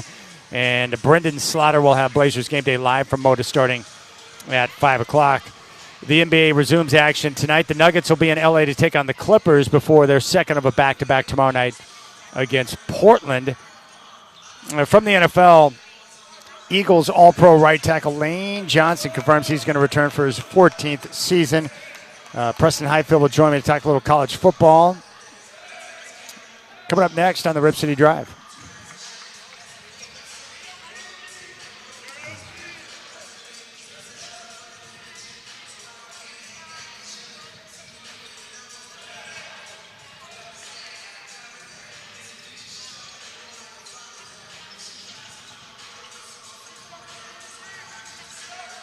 All right, that's great news. You know, that's a big question I've been asking because a lot of people have been hitting me up about the two-way players for the Trailblazers, Caleb Love and Sidy Cissoko. You know, Sissoko's out of playing time on the NBA level now. He's reached the 50 games, the max you can use a two-way player. So a lot of people are wondering, like, what are the Blazers going to do? Are they going to convert? But they'd have to cut someone from the roster to be able to do that to make room. And the answer to that question has always been, well, what is Matisse Thybulle going to do? Is he going to play? Is he not going to play? Is he going to return? And that will answer the question. There's no need to convert Caleb Love now, not because he hasn't, earned a spot or done a good job with the opportunities he's had. He certainly has. The problem is that the Blazers now have a bevy of guards. They added Vit Krejci before the deadline. They got Scoot Henderson back in action. Drew Holiday is back. They don't need guards. So there's really no need to add Caleb Love, to the roster when you have better options available. And with the Blazers, returning to health with their wing players, Shaden Sharp, it sounds like, will be back in the very near future. You got Jeremy Grant back in action. But the news now from Sean Hiken is that both Chris Murray and Matisse Thybulle practice fully today, and their statuses for tomorrow to be determined. Well, if you got Chris Murray and you've got Matisse Thybulle, who's a very good player coming back, the urgency to cut someone to make room for Sidy Cissoko doesn't really make sense either. So there you have it. And that means the Blazers down the stretch are pretty much going to be at full health because they're going to get Shaden Sharp back in the near future. All of a sudden you throw Matisse Thybulle back into the mix and you got Chris Murray. All of those options are better than Caleb Love and Sidy Cissoko, which means the Blazers are going to have a chance to really stack up some wins with the versatility and the depth and having better players on the floor. So again, when you look at the final 26 games, I'm just telling you, if you go through it, and even if you're very conservative in projecting wins, you're going to find that they're going to finish out going like 19-7. And it's going to be pretty awesome because they're going to strongly position themselves for the play-in, and, good things are going to take off from there. So that's how it's going to work out. So that's what we're looking at. Blazers are getting healthier. Blazers are going to be in action tomorrow night. The Denver Nuggets are in town, and what a game that's going to be. The Nuggets, one of the three best teams in the Western Conference. I think there are three teams in the West that are likely to come out and represent: Oklahoma City, San Antonio, Denver, with Oklahoma City being the favorite. And I think it's three teams in the East. It's New York, it's Cleveland, and it's Detroit. And there you have it. Three legit teams, I think, in the East, three legit teams in the Western Conference. And we'll see how things continue to shake out from there. You can reach out to me, 503-248-0620. That is your telephone number. Preston Highfield going to stop by here in a few minutes, and we'll get a chance to chat. He wants to talk a little college football, and we'll get a little preview on the game that we're going to carry tonight with Portland State being in action, and Portland State in a strong position to be able to make the NCAA tournament, which is pretty awesome. So we'll see how things continue to shake out. But I do appreciate your time, and I am excited about this stretch run for the Blazers. It's been 3 years of some pretty rough basketball here in Portland as they've continued to reposition and collect assets. But now they got a team with a young core that's got a chance to go out and win games. And I think I understand the desire to want to keep that draft pick that would convey to Chicago if Portland makes the playoffs, but this team's in a position now to try and win. They don't have a bare cupboard anymore. Cronin's done a good job of restocking that. They got tools to work with, even if they do make the playoffs, to improve during the summertime. So I think you got to go out and do everything you can to win, be the best team you possibly can. If you make the playoffs, that's good, because the young core is going to get meaningful games down the stretch, and if they make the postseason, they'll get a chance to play in games they're not accustomed to and get that experience under their belt. We're starting to see the upward trajectory now, which is awesome. We've been waiting for this, and it's finally here, which is great, and that's exactly what we want. So there you have it. Now, in regards to, I think the talk of the NBA getting rid of the draft, not having the lottery, and just having free agents as rookies, I think that's a bit of an overreaction from, the recent fines that have gone out, especially to Utah. The tanking being a big concern, but, it's something they've got to continue to reevaluate, and we'll see how things shake out there. But I just know that, the league right now has got to deal with load management, and they've got to find a way to deal with the tanking. I think, as I mentioned earlier, maybe it's just a way of going back to getting rid of the lottery and just going with the worst record getting the first pick. I think the lottery was put into place with good intentions, but I think it's created an opposite result where, teams, 14 of them, knowing that if they're just in the lottery, they got a chance to jump up to get the number one pick. So I think it encourages, teams who aren't in a position to compete to shut it down as we head into the stretch run. And we're definitely going to get a lot of that the rest of the way. Telephone number 503-248-0620. 503-248-0620. Hanging out here at the Viking Pavilion. This is a nice building if you haven't been down here. The Vikings, put on a good show here at home. I think the capacity is just over 3,000, but it's pretty amazing they're able to get this arena built on campus. It's pretty sharp looking. So if you haven't been down here, I would encourage you to do so. My man David Vesey reaches out and said, "Hey, Chad, this is Dave from Clackamas. I got a new phone and still working out some of the kinks. It sounds like my mom and dad who got new smartphones. They have later models than I do, for crying out loud. Fantastic interviews today. Are you going to plan on staying for the Portland State Viking game today?" I am. I'm going to hang out. And he says, "Is it possible I could meet you? Last time we met was Lads Edition years ago." It has been a long time, Dave. I haven't been down to Lads in a long time. It's been a long time. But yes, Dave, if you're coming down, it'd be great to get a chance to catch up. I would enjoy that. 503-248-0620 is your telephone number. You can also reach out on the Rip City Radio text line at 88528. I do remind you that we stream every Trailblazer game live via our iHeartRadio app, so you can, pull up every Trailblazer game on the iHeartRadio app. It's a good way to listen. And then if you have the opportunity, make sure you tune in on the Rip City Drive on Tuesdays, because we do Trailblazer Ticket Tuesday. It's your chance to win tickets to every single Trailblazer home game. So just keep that in mind as we continue the rest of the way. Trailblazer Ticket Tuesday, and every Trailblazer game streams live via our iHeartRadio app. So it's a great way to listen to the games, check out Trav on the play-by-play, but also tune in every Tuesday for Trailblazer Ticket Tuesday. And there you have it. But that's the latest news from Sean Highkin. Matisse Thybulle and Chris Murray both fully participated in practice today. That would indicate that they're close to making a return. They could be available potentially tomorrow in the game against Denver. And Shaden Sharp going to be out in the short term, but they're going to evaluate the calf, but he's expected to come back in the very near future. Let's go out to the phones. Jordan in Salem wants to give a shout out. Jordan, what's up, buddy? Welcome to the show. What's on your mind? Hey, so I was just listening to you talk about Caleb Love and City Suzuko, those guys on two-way contracts. I'm not super stoked with City, but, man, Caleb Love, I think he's someone that the Blazers could really use for some outside shooting. I know they've kind of been lacking that lately. If you were to keep Caleb around, what are your thoughts on who they would maybe get rid of? Well, that's the problem right now, is that if they were going to clear out room to make room for one of their two-way guys and convert them, then you're looking at really three prime candidates. Matisse Thybulle, who his contract expires at the end of the year, but the problem is if Thybulle's healthy and it looks like he's going to play, he's obviously the best player, and he's versatile and can do so many different things. The other two options would be, Chris Murray or Ryan Rupert, who are still under contract on cheap rookie deals. So it'd be tough to let those guys go because they come at such a bargain right now, and they're both versatile players with their length, So I would say that Thibault would have been the primary candidate, but it looks like he's going to play. And if he's going to play, then and you're going to make a run for the postseason, then Thibault would be the best player to have available. So that's the issue. Like Caleb Love's done a great job, and he's been a major boost. But who would you get rid of? Like the Blazers would have to make room, and they'd have to clear someone off the roster. Who would you get rid of, Jordan? Yeah, I know. I think I like Thibault the best out of those three guys for his defensive capabilities. He's been amazing. He's got hustle.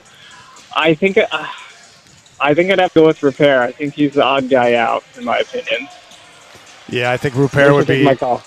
So no, but Jordan, real quick, do you want the team to make the postseason? Do you want them to try everything they can do to get into the playoffs, or would you rather see them keep that lottery pick?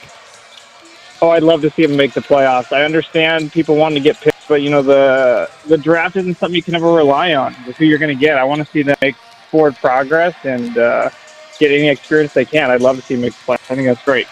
Hey, dude, I appreciate the phone call, man, and I'm with you on that. This team's, the tanking days are over. This team's in a position now to move forward and try to win games and make the most of this year that they possibly can. And I know that's what their focus is. So if they make the playoffs and they lose out on the pick and it conveys to Chicago, they'll be fine with that. The advantage is that they're going to be in a position with or without that pick during the summertime to continue to improve because they got tools to work with. They have some of those valuable picks available. They've got players on the roster they can work with. They'll have tools to be able to improve the roster, but right now you got to go out and win. You got to try and win. You got to try and position yourself the best way you can in the play-in, and let's see if they can make the postseason. I just love the idea of the young core: Denny, Tamani, Sharp, Klingon, Scoot, getting experience in high-leverage situations and getting used to some playoff-type basketball. Like, to me, that's appealing.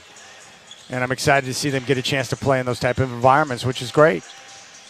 But really excited to see Denny Avdia down the stretch. He's been so good this year, and he just continues to raise his level of play. I'm really excited to watch Denny. He's my favorite guy on the team right now. But they've had a lot of guys who have stepped up. Best season in a Trailblazer uniform for Jeremy Grant. Donovan Klingon's shown major growth from year 1 to year 2. Shaden Sharp is continuing to flash brilliance. He's showing the flashes, and Scoot's been good in his return, but he just needs some more time. It sucked that he had to deal with that injury with the hamstring, but it's just great to see the guys back healthy, and now they can play the basketball that they intended to play when the season began. All right, we'll come back on the RipCityDrive. Preston Highfield going to join me, and we'll keep things rolling here live from the Viking Pavilion, and just enjoying the afternoon. Big thanks to Dan Dickow for stopping by. It's great to catch up with some of the fellas. All right, RipCityDrive, Preston Highfield going to join me next.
All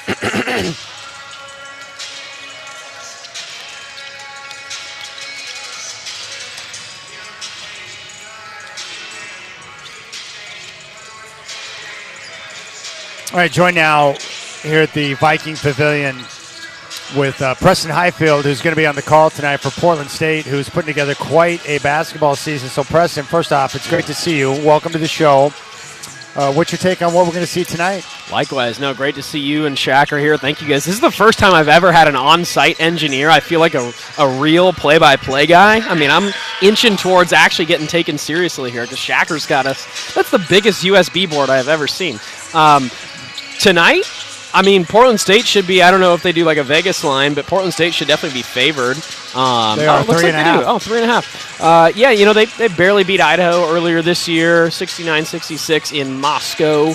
Idaho shoots a lot of threes. They jack up and make more than 10 threes a game, which leads the Big Sky. So they're a fun team to watch when they're hot. They basically play 4 guards. It's like a very heavy guard team. Portland State has a big 3 of Miller, Henderson, and Trayvon Minot, who's the reigning Big Sky Defensive Player of the Year. They're the best defensive team in the conference. So, and all 3 of those guys are, you know, potentially conference players of the year too. Yeah, absolutely. Miller Jr. leads the Big Sky in scoring. He's awesome. He's kind of a throwback. He's thick. He's probably 6'8", doesn't jump, but can shoot really well, and he has a lefty hook that is a sweet shot in the lane. And then Henderson's potentially going to play in the slam dunk contest. He's got like a 46-inch vertical he can really get up, and then Minot's their defensive stud. So yeah, they have a really good team, and all those guys were on the team last year. You know, kind of rare in the Big Sky to be able to return a heavy nucleus, but Portland State did that, and that's why they're in first place. Well, after talking with Coach Coburn, he said that those guys, you know, got together and they really wanted to come back and see if they could finish it the right way, which is pretty cool because you don't get a lot of that in college sports today. Yeah, that is really cool. And I know a couple of those guys are maybe 24, 25, so they have some age to them, which is helpful as well. And yeah, like you say, you know, sometimes guys at this level might chase a bag, you know, try to get paid by a Pac-12 school or a Big Ten school or something like that. So it speaks to Coburn, honestly. I was able to talk to him for about an hour on Tuesday, and he's a guy that a lot of people want to play for. I mean, he's a youthful guy. He's 42, but he's got real youthful energy. He's committed to the Portland area. He was an assistant here for 8 years before he got the head coaching job. So he's definitely 10 toes down here, and he's building a really nice program. I mean, they're on pace to eclipse 20 wins for the 4th time ever. So you got to give your credit to him. He's doing a really good job. All right, Preston, you're a big college football fan, as am I. Yeah. You're a big Duck fan, so you've had a few weeks to recover from the loss to Indiana. Like, what's your big takeaway from that playoff run? Oh, man. Well, Mendoza was spectacular, the Indiana quarterback. I mean, his mind beats you. You know, I thought that, you know, everyone, he is 6'5", 6'6", 220. I mean, he's got the measurables, but I don't think, I mean, you follow NFL draft stuff too. It's not like everyone's hailing him as the strongest arm ever or something, but he's got just the mind to beat everyone. And I honestly thought, this might sound crazy, I honestly thought Oregon played decent defense against Indiana the second time around. He just threw like 13 balls that were, there's no way you could have really played better defense for the most part. And Indiana's receivers and obviously Mendoza were just that good. I mean, you just sometimes his ball placement, his accuracy, you know, with quarterbacks, like aside from the physical traits, like being on time and on target are critical, but his ball placement is top notch. Exactly. No, it's top notch. I mean, Oregon defended them really well the first time around. They held them to, was it 30 points, but and they got 2 kind of late scores. So, you know, Indiana was just, and Mendoza, I mean, they were the best team. You know, Miami had that crazy good D-line that messed with their O-line, but, you know, Mendoza was great, man. You just tip your hat, and it's also a bummer. It did feel like Dante Moore just kind of gave the game away. He basically handed them 21 points in the semifinal, but, you know, tip your hat. I mean, amazing coaching job. All right, let's talk about Dante Moore. You don't think he's the solution to Oregon. You think he's the problem? I thought in the semifinal, I thought he was the problem. I think, you know, they brought in Dylan Raiola. I don't know how much you guys have talked about that on your show, but I think we're entering an era of college football where all these kids are getting paid a lot of money. Dante's making $5, $6, $7 million next year, and if he's not good against the best teams, I think you might see Dylan Raiola get a little time next year. Now, he's coming off a broken leg, so the whole health thing, I'm not 100% sure where he will be at. I don't even think the Oregon coaching staff knows where he's going to be at quite yet. But I would say I wouldn't be shocked if Dylan Raiola got a shot to play next year, because I think he's that special. I mean, they were 6-2 this year. They were ahead against USC, and then he broke his leg.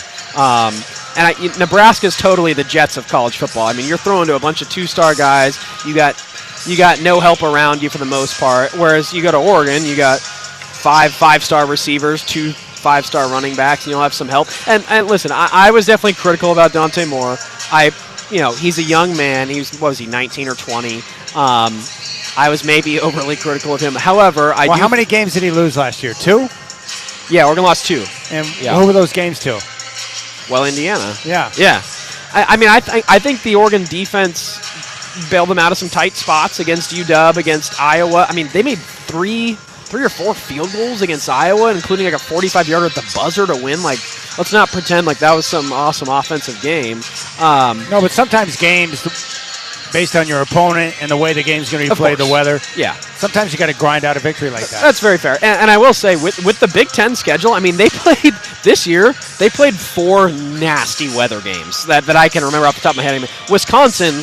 That was at Autzen, but the wind was going sideways. Obviously, the Iowa game was tough. They had some other tough weather games, so I don't really blame him. I was looking back at when was the last time a Big Ten QB other than Troy Smith for Ohio State won the Heisman when Mendoza won it this year, because it's tough to throw up all these great numbers in the Big Ten when the weather is just not good, And it was something like the 40s or something was the last time a Big Ten QB won the Heisman outside of Troy Smith in 06 until Mendoza did this year. So I will say, yes, it's not easy to be a great quarterback in the Big Ten. The only reason why I haven't spent a lot of time talking about Raiola is because I just think it's a no-brainer that Dante Moore will be your starting quarterback next year.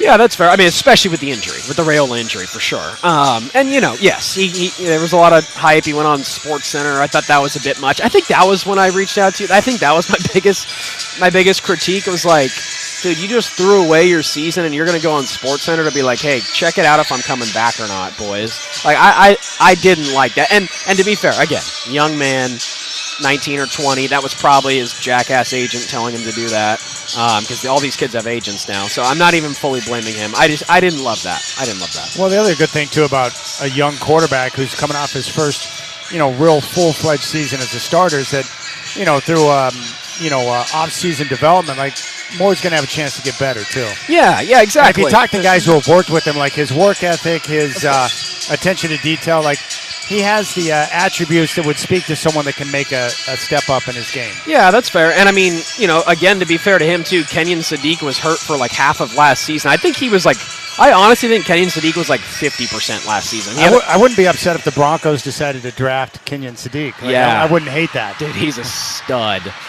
He's so good. And Jamar Johnson was hurt for a bit. Obviously, Evan Stewart missed the whole season. DeCorian missed all of November. So they had a lot of injuries last year, to be fair to Dante. And now they don't have Will Stein, who's obviously the new coach at Kentucky. So that'll be the interesting part. Drew Maringer, I think, is the guy they elevated, the tight ends coach, offensive assistant to their OC. So be interesting to see how that goes. I think with the Ducks, based on offensive coordinator, let's find out. Let's double check that real quick. I just don't worry too much about that because they transitioned. Yeah, it's Maringer. Yeah, they'll be fine now. Yeah, they have a ton of talent coming back. There are 2 running backs who are coming back, Deerhill and the other one. They had some spectacular years as true freshmen. Jordan Davison's the other guy's name. He got a little banged up, didn't play in the semifinal. But no, they have a ton of talent coming back. I was concerned with I revere Dillingham. I think he's brilliant, especially with work with quarterbacks. Yeah. I was concerned when he left, and then Stein came in, and they did a good transition there. Yeah, that's the thing. And I was looking back at it, too, because I was like, when was the last time an Oregon OC didn't get a head coaching job? So Marcus Arroyo actually went to UNLV. went the UNLV job. And he's working with Dillingham down at ASU now. Yep, he is. He was their OC this year. The answer to that is a guy I covered when I was at K-Val and local TV. David Yost was his name. He was a Helfrich guy. And then before that, I mean, you probably have to go back to before Chris Peterson. All these guys, I mean, Chris Peterson, Chip, obviously Health gets elevated there. You got Marcus Arroyo. You have a couple other guys in there, Stein and Dillingham most recently. So, yeah, I mean, you have a really good chance to get a head job if you're the Oregon OC. Yeah, it's just like in the NFL. If you work for Shanahan or McVay, you're going to get hired. Yeah, exactly. Yeah, I mean, I remember that was a thing for for a long time. It was like, wait, you know Sean McVay? All right, you'll at least be our receivers coach. I got a lot of respect for Dan Lanning. I just think the program's in the right spot, and he's continuing to move it forward and recruiting well. Obviously, they're using the portal when necessary. I just think he's doing the right things. Yeah, totally agree. You just got to continue to put yourself in a position to strike, and eventually it'll all come together where you can get the job done. Totally agree. And I think they have a little bit of a, don't want to compare them to a team that won the Natty, but when Ohio State won it 2 years ago, they brought back a ton of experience on their defensive front seven. They had like a giant nucleus of guys, and Oregon has that next year. I mean, they're bringing back their entire front seven for the most part, outside of Bryce Betcher and that's a great at a point. linebacker spot. But all the best teams in the country, Miami, Texas Tech, Oregon, Indiana, all strong in the front seven. Yeah, strong in the front seven and experienced and guys who have played together. I mean, I think the plug-and-play thing, it doesn't always work. It's really tough to just be like Texas is a good example. Hey, let's just throw a bunch of portal guys in and see what happens. And they've been good, but they haven't. They almost beat Ohio State 2 years ago in the semis. I love Texas underachieving every year. Nothing brings more joy to my heart. Dude, there is. You know what I've realized living in Austin is I was like, why do people hate these guys? I don't get it. I guess you can hate on Sark for his personal history or whatever. I'm from Oklahoma. That's why I hate Texas. Oh, and see, that's totally fair. But in general, they're kind of you know what it's like? It's like they're the college football version of the Cowboys. It's like everyone wants to be the Texas QB. People want to be Arch. Yes. And so when they're not, it's like Dak. Dak's not bad. But because he's not winning Super Bowls, people hate him. Yeah, well, their resources, the arrogance, there's no reason why Texas shouldn't be great every year. Yeah. They have everything. For sure. They print money. They do. They totally whiffed on the O-line this last year. I'm telling you, their O-line was so bad. And Alex Harkey, who was a really solid right tackle for Oregon, was down the road at Texas State in the Sun Belt, now the Pac-12, 30 miles down the road from Austin. They could have picked up Harkey. Harkey had a rough title. He had a rough postseason, but he was a really solid player for them. Both him and World. They were both, that's what impressed me the most about Oregon early in the season was I was just really impressed with how the coaching staff, the continuity amongst the offensive line early in the year, unlike the previous season, I thought that was pretty impressive. Yeah, exactly. Yeah, big Poncho back at center for them. I remember when they started a walk-on picker he is big too. 2 years ago, and that's why Idaho almost beat him. But yeah, Poncho back is huge. He's a great player. Yeah, it's pretty exciting. I want to do some type of in-depth study on Curt Cignetti. I marvel at him. Oh man, dude, I don't know what makes him go, but whatever it is special. They don't. That roster did not have a bunch of 5 and 4 stars. Yeah, they just kicked everyone's ass. Totally. Which means if you look at the one link, it's Cignetti. Yes. Yeah. His ability to coach up his players and get them to do what he wants them to do is remarkable. It's amazing. It does remind me of. At least the program I was close to, obviously, Chip Kelly, when it was a win the day. Oregon would be playing Colorado, favored by 41.5 back when Colorado was really bad, and he would be like, this is our Super Bowl this Saturday. And it felt like Cignetti had that this season too, whether they were tried to murder everybody. Whether they were playing Purdue, that was a game I was at where they won by 60. That was like a 10-degree night in Indiana, or they were playing, a great team, like an Oregon or Ohio State. It was the same mentality. And I do also wonder, and again, Cignetti for sure best coach in the sport, not denying that, absolutely. I do wonder how special Mendoza was. Was he uber special? And then, because they had Curtis Rourke the year before, they were good, but they played 2 elite teams, got kind of blown out in both those games. Was Mendoza just that special? And I think he probably was. So I'm interested to see them next year without Mendoza, with Josh Hoover, who I've seen in person a couple times, TCU guy, really, really mobile. Tall task filling up to Mendoza's, hype, but he's got a great coach to We'll learn find from. out how special Mendoza is when he gets drafted by the Raiders. Dude, that was my thing. I was like, I swear Ashton Genty's great. It's just that the Raiders have no O-line. Like, I swear to God, him and Brock Bowers are actually great. They just have no QB and no O-line.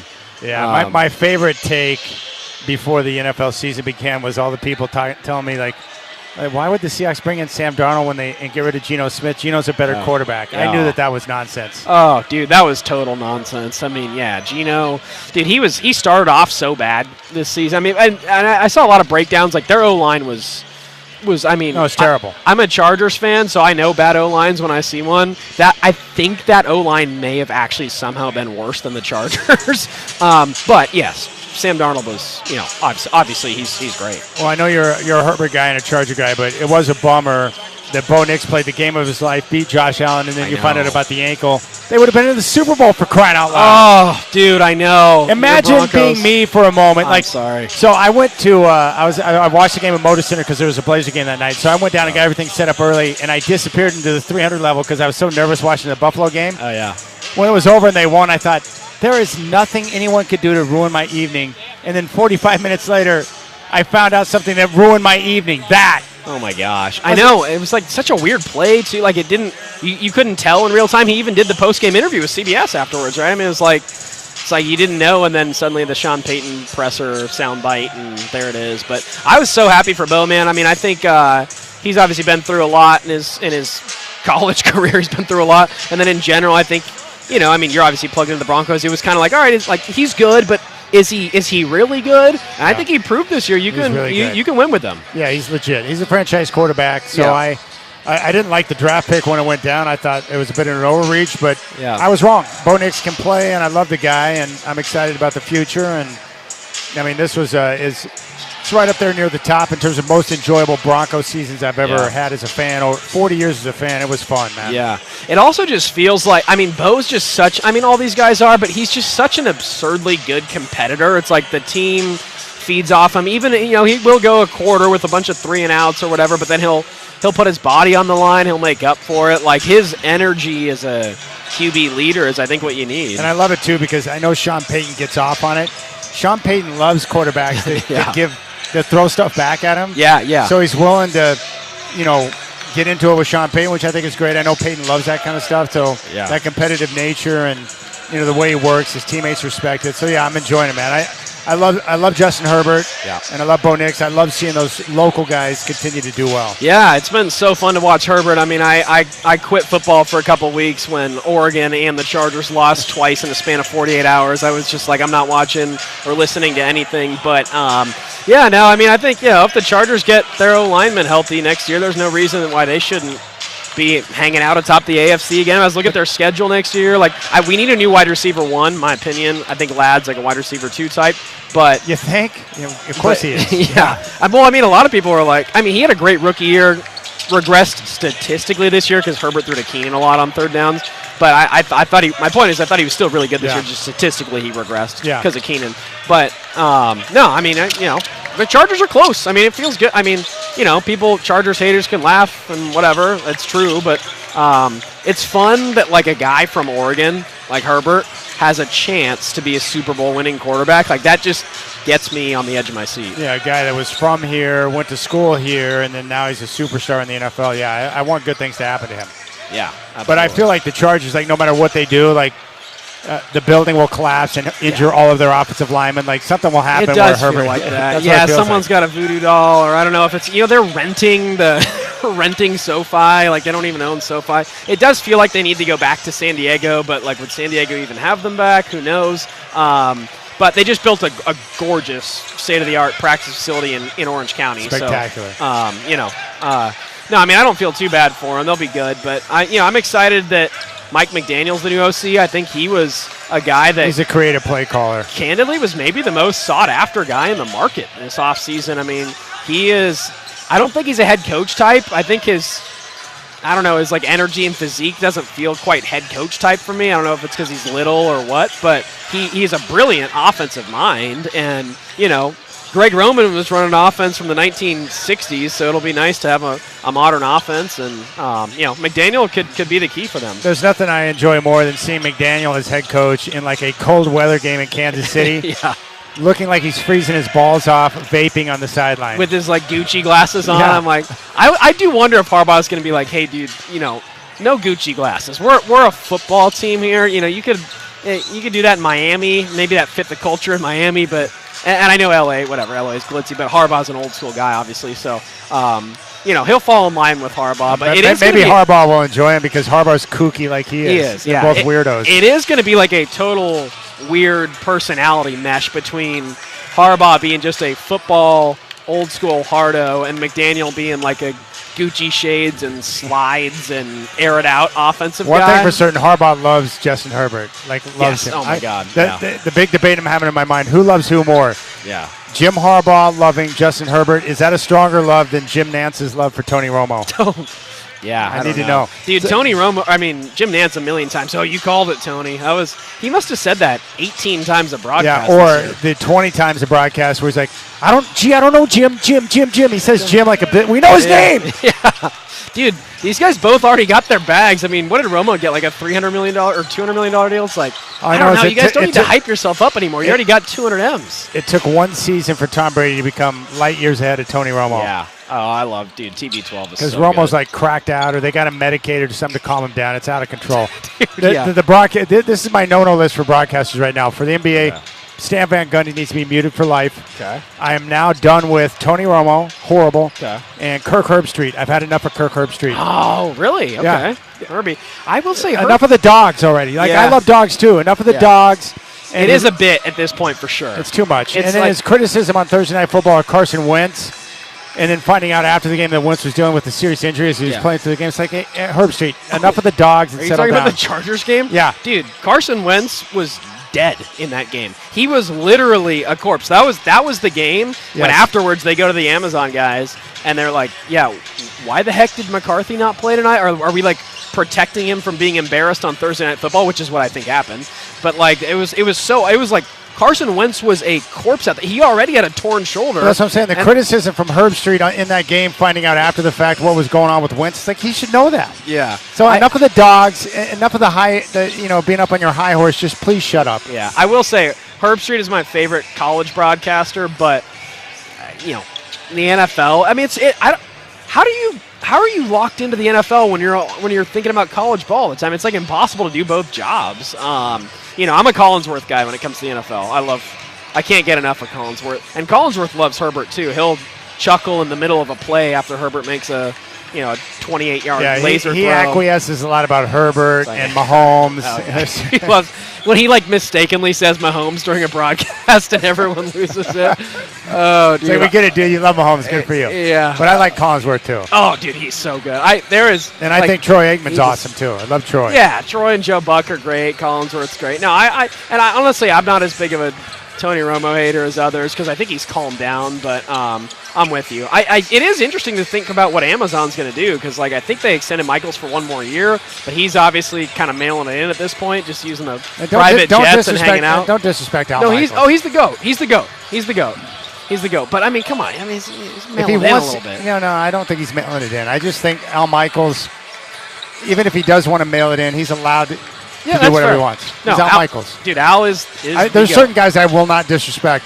Marv Albert, and I would put definitely Al Michaels into that category as well. Yeah. They're legendary. Marv Albert's son, Kenny Albert.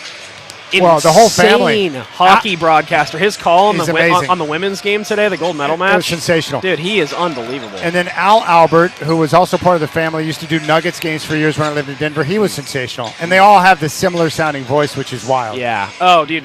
Of course, I grew up listening to Marv Albert, too, on those NBA games. And then Kenny on hockey is so good. Hockey, as a play-by-play guy myself, I've called some club hockey before, and it is so difficult. I have so much respect for, obviously Doc Emmerich and some of these legendary hockey guys, and Kenny Albert's just, dude.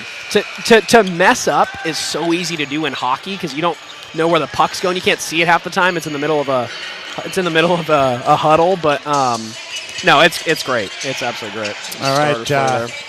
Well, I appreciate it, Preston. Have a good absolutely. call tonight. Thank Portland you. State So and awesome. Idaho coming up after the Rip City Drive. Enjoy the call, my friend. Yeah, thank you guys for having me. I am super excited. I like how you backed off of your hot Dante Moore take from a couple of weeks ago. You had some time to think about private that. conversations different than on-air conversations. It shouldn't be. The way we talk off air should be the way we talk on air. You know that's not true. It's so true. You know that's not true. Yep. No, but it's great to be here. Thank you so much for having me. All right, and for dude. Have a good call call the game. tonight, It's man. Fun, man. Yeah, thank you. And don't disrespect my guy Dan Dickow either. That's Prairie Falcon grad. That's Portland royalty, isn't it? No, it's Southwest Washington royalty. Prairie Falcon. I'm a Prairie Falcon, Okay. so we're both from the same high school. Yeah, I just meant Blazer guy, but yeah, absolutely. Yeah, No, Trailblazers, Celtic. Love yeah. watching Dickow and Steve Blake. Those are my guys growing up. All right, Preston Highfield's got the call coming up next. Have a good call, brother. Yeah, thank you. All right, we'll keep things rolling. Rip City Drive live here from Viking Pavilion. Idaho and Portland State coming up after the Rip City Drive. Preston Highfield will be on the call on your home of the Blazers, Rip City Radio 620.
All right, just got a hug from the great Rob Kloss, who's here with his son Casey, former Viking.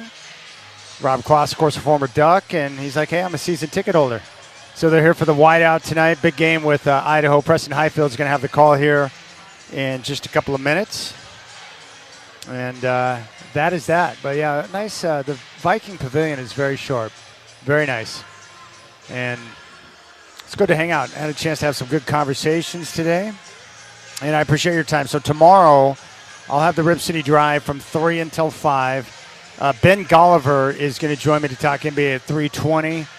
And then I would imagine I can lure Brian Noe back into the show. So that's coming up at 4:20. And then at 5 o'clock, Brendan Slaughter will take over with Blazers Game Day live from Motor Center. And then the tip-off with the Denver Nuggets is going to be at 7 o'clock. And the latest news with the Blazers, Matisse Thybulle and Chris Murray, both full participants in practice today.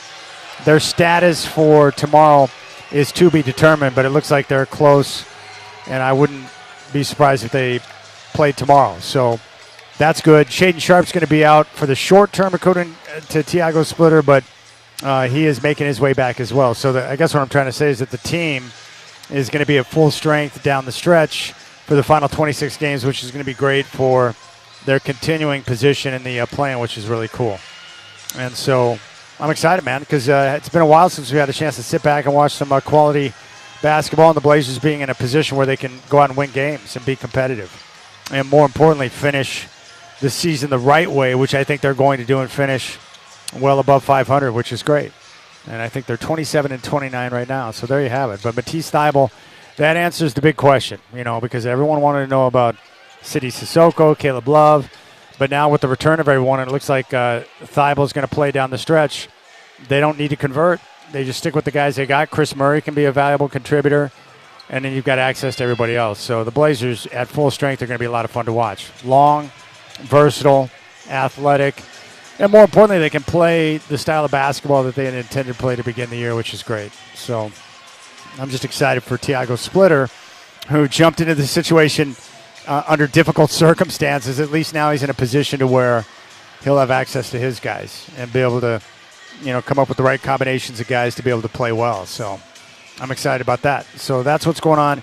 And then on Sunday, the Blazers will be down in Phoenix to take on the Suns. That game's going to tip off at 5. And then game day on Sunday will kick off at 3 o'clock. So the first 3 games out of the gate for the stretch run for the Blazers. Denver tomorrow night, Phoenix Sunday, and then they'll be back home for a game on Tuesday against the Timberwolves. So 3 tough games to open up the stretch run for the Trailblazers. All right, the Vikings have now taken the court. The Vandals are on the floor. Portland State and Idaho coming up here in just a few minutes. Preston Highfield will have the call. And the cool part is that Portland State right now is playing for a position. They're trying to finish out the year strong, and they're in a great spot to reach the NCAA tournament.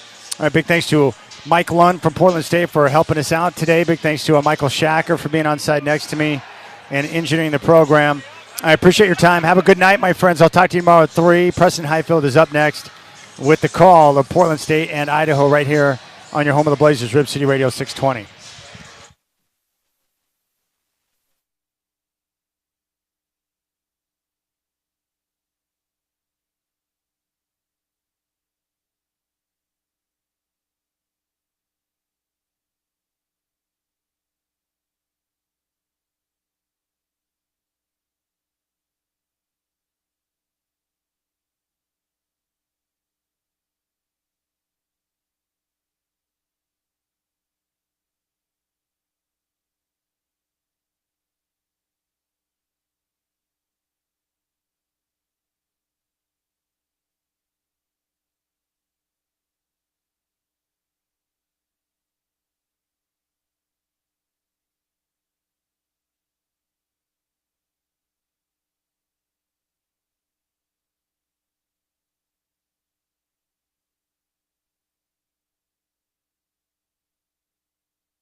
and the visiting Idaho Vandals. Preston Highfield courtside with you. Delighted to bring you tonight's Big Sky matchup. And welcome in to Portland. It's a special presentation, a special broadcast, if you will, tonight for a lot of reasons. Number one, Portland State is in first place in the Big Sky. They're on pace to have maybe their best season ever, currently sitting at 17-7 overall and 11-2 in conference play. Tonight also is the first time since 2009 that a Portland State regular season basketball game is on national television. ESPNU is in the house tonight broadcasting the game. Roxy Bernstein, my guy, across the way, calling the play-by-play for ESPN, and Dan Dickow, the television analyst, is a former Portland Trailblazer as well. He's in the house. Talked to both of them earlier today. Well, the story on Portland State, folks, they started Big Sky play 7-0 this year. That included back-to-back road wins at Weber State and at Idaho State on January 1st and the 3rd. They are coming off a 77-65 loss to Northern Colorado on Saturday. They had won 4 in a row before that. Idaho, meanwhile, the Vandals 14-12 overall in the year, 6-7 in Big Sky play. That is 7th in the conference right now, but they are fresh off a 30-point win, a 99-69 win on Saturday in Moscow against Idaho State. They call that the King Spud rivalry game against the Bengals. They had lost 3 in a row before that. This is a rematch from a game that took place earlier this year on January 24th in Moscow when Portland State beat Idaho 69-66. A narrow victory for the Vikings there. And I'll give you a taste of the crowd right now. It's fired up. We got the green glow sticks going across the way here at the Ship, the new Viking Pavilion. First game was played here in 2018, that 17-18 season. And the fans are in all white tonight. First couple hundred folks to get in got free t-shirts. They got the green glow sticks going. You got the Portland State intros going on right now to our right. I can give you a sense of what you'll be looking at on the Portland State side tonight. They are spearheaded by a fantastic trio of players who elected to return for their super senior season. Terry Miller Jr. is a 6'8", 250-pound forward. He is a senior. He leads the Big Sky in scoring, nearly 20 points a game, also averages 6 rebounds a game and 3.7 assists per game. He's got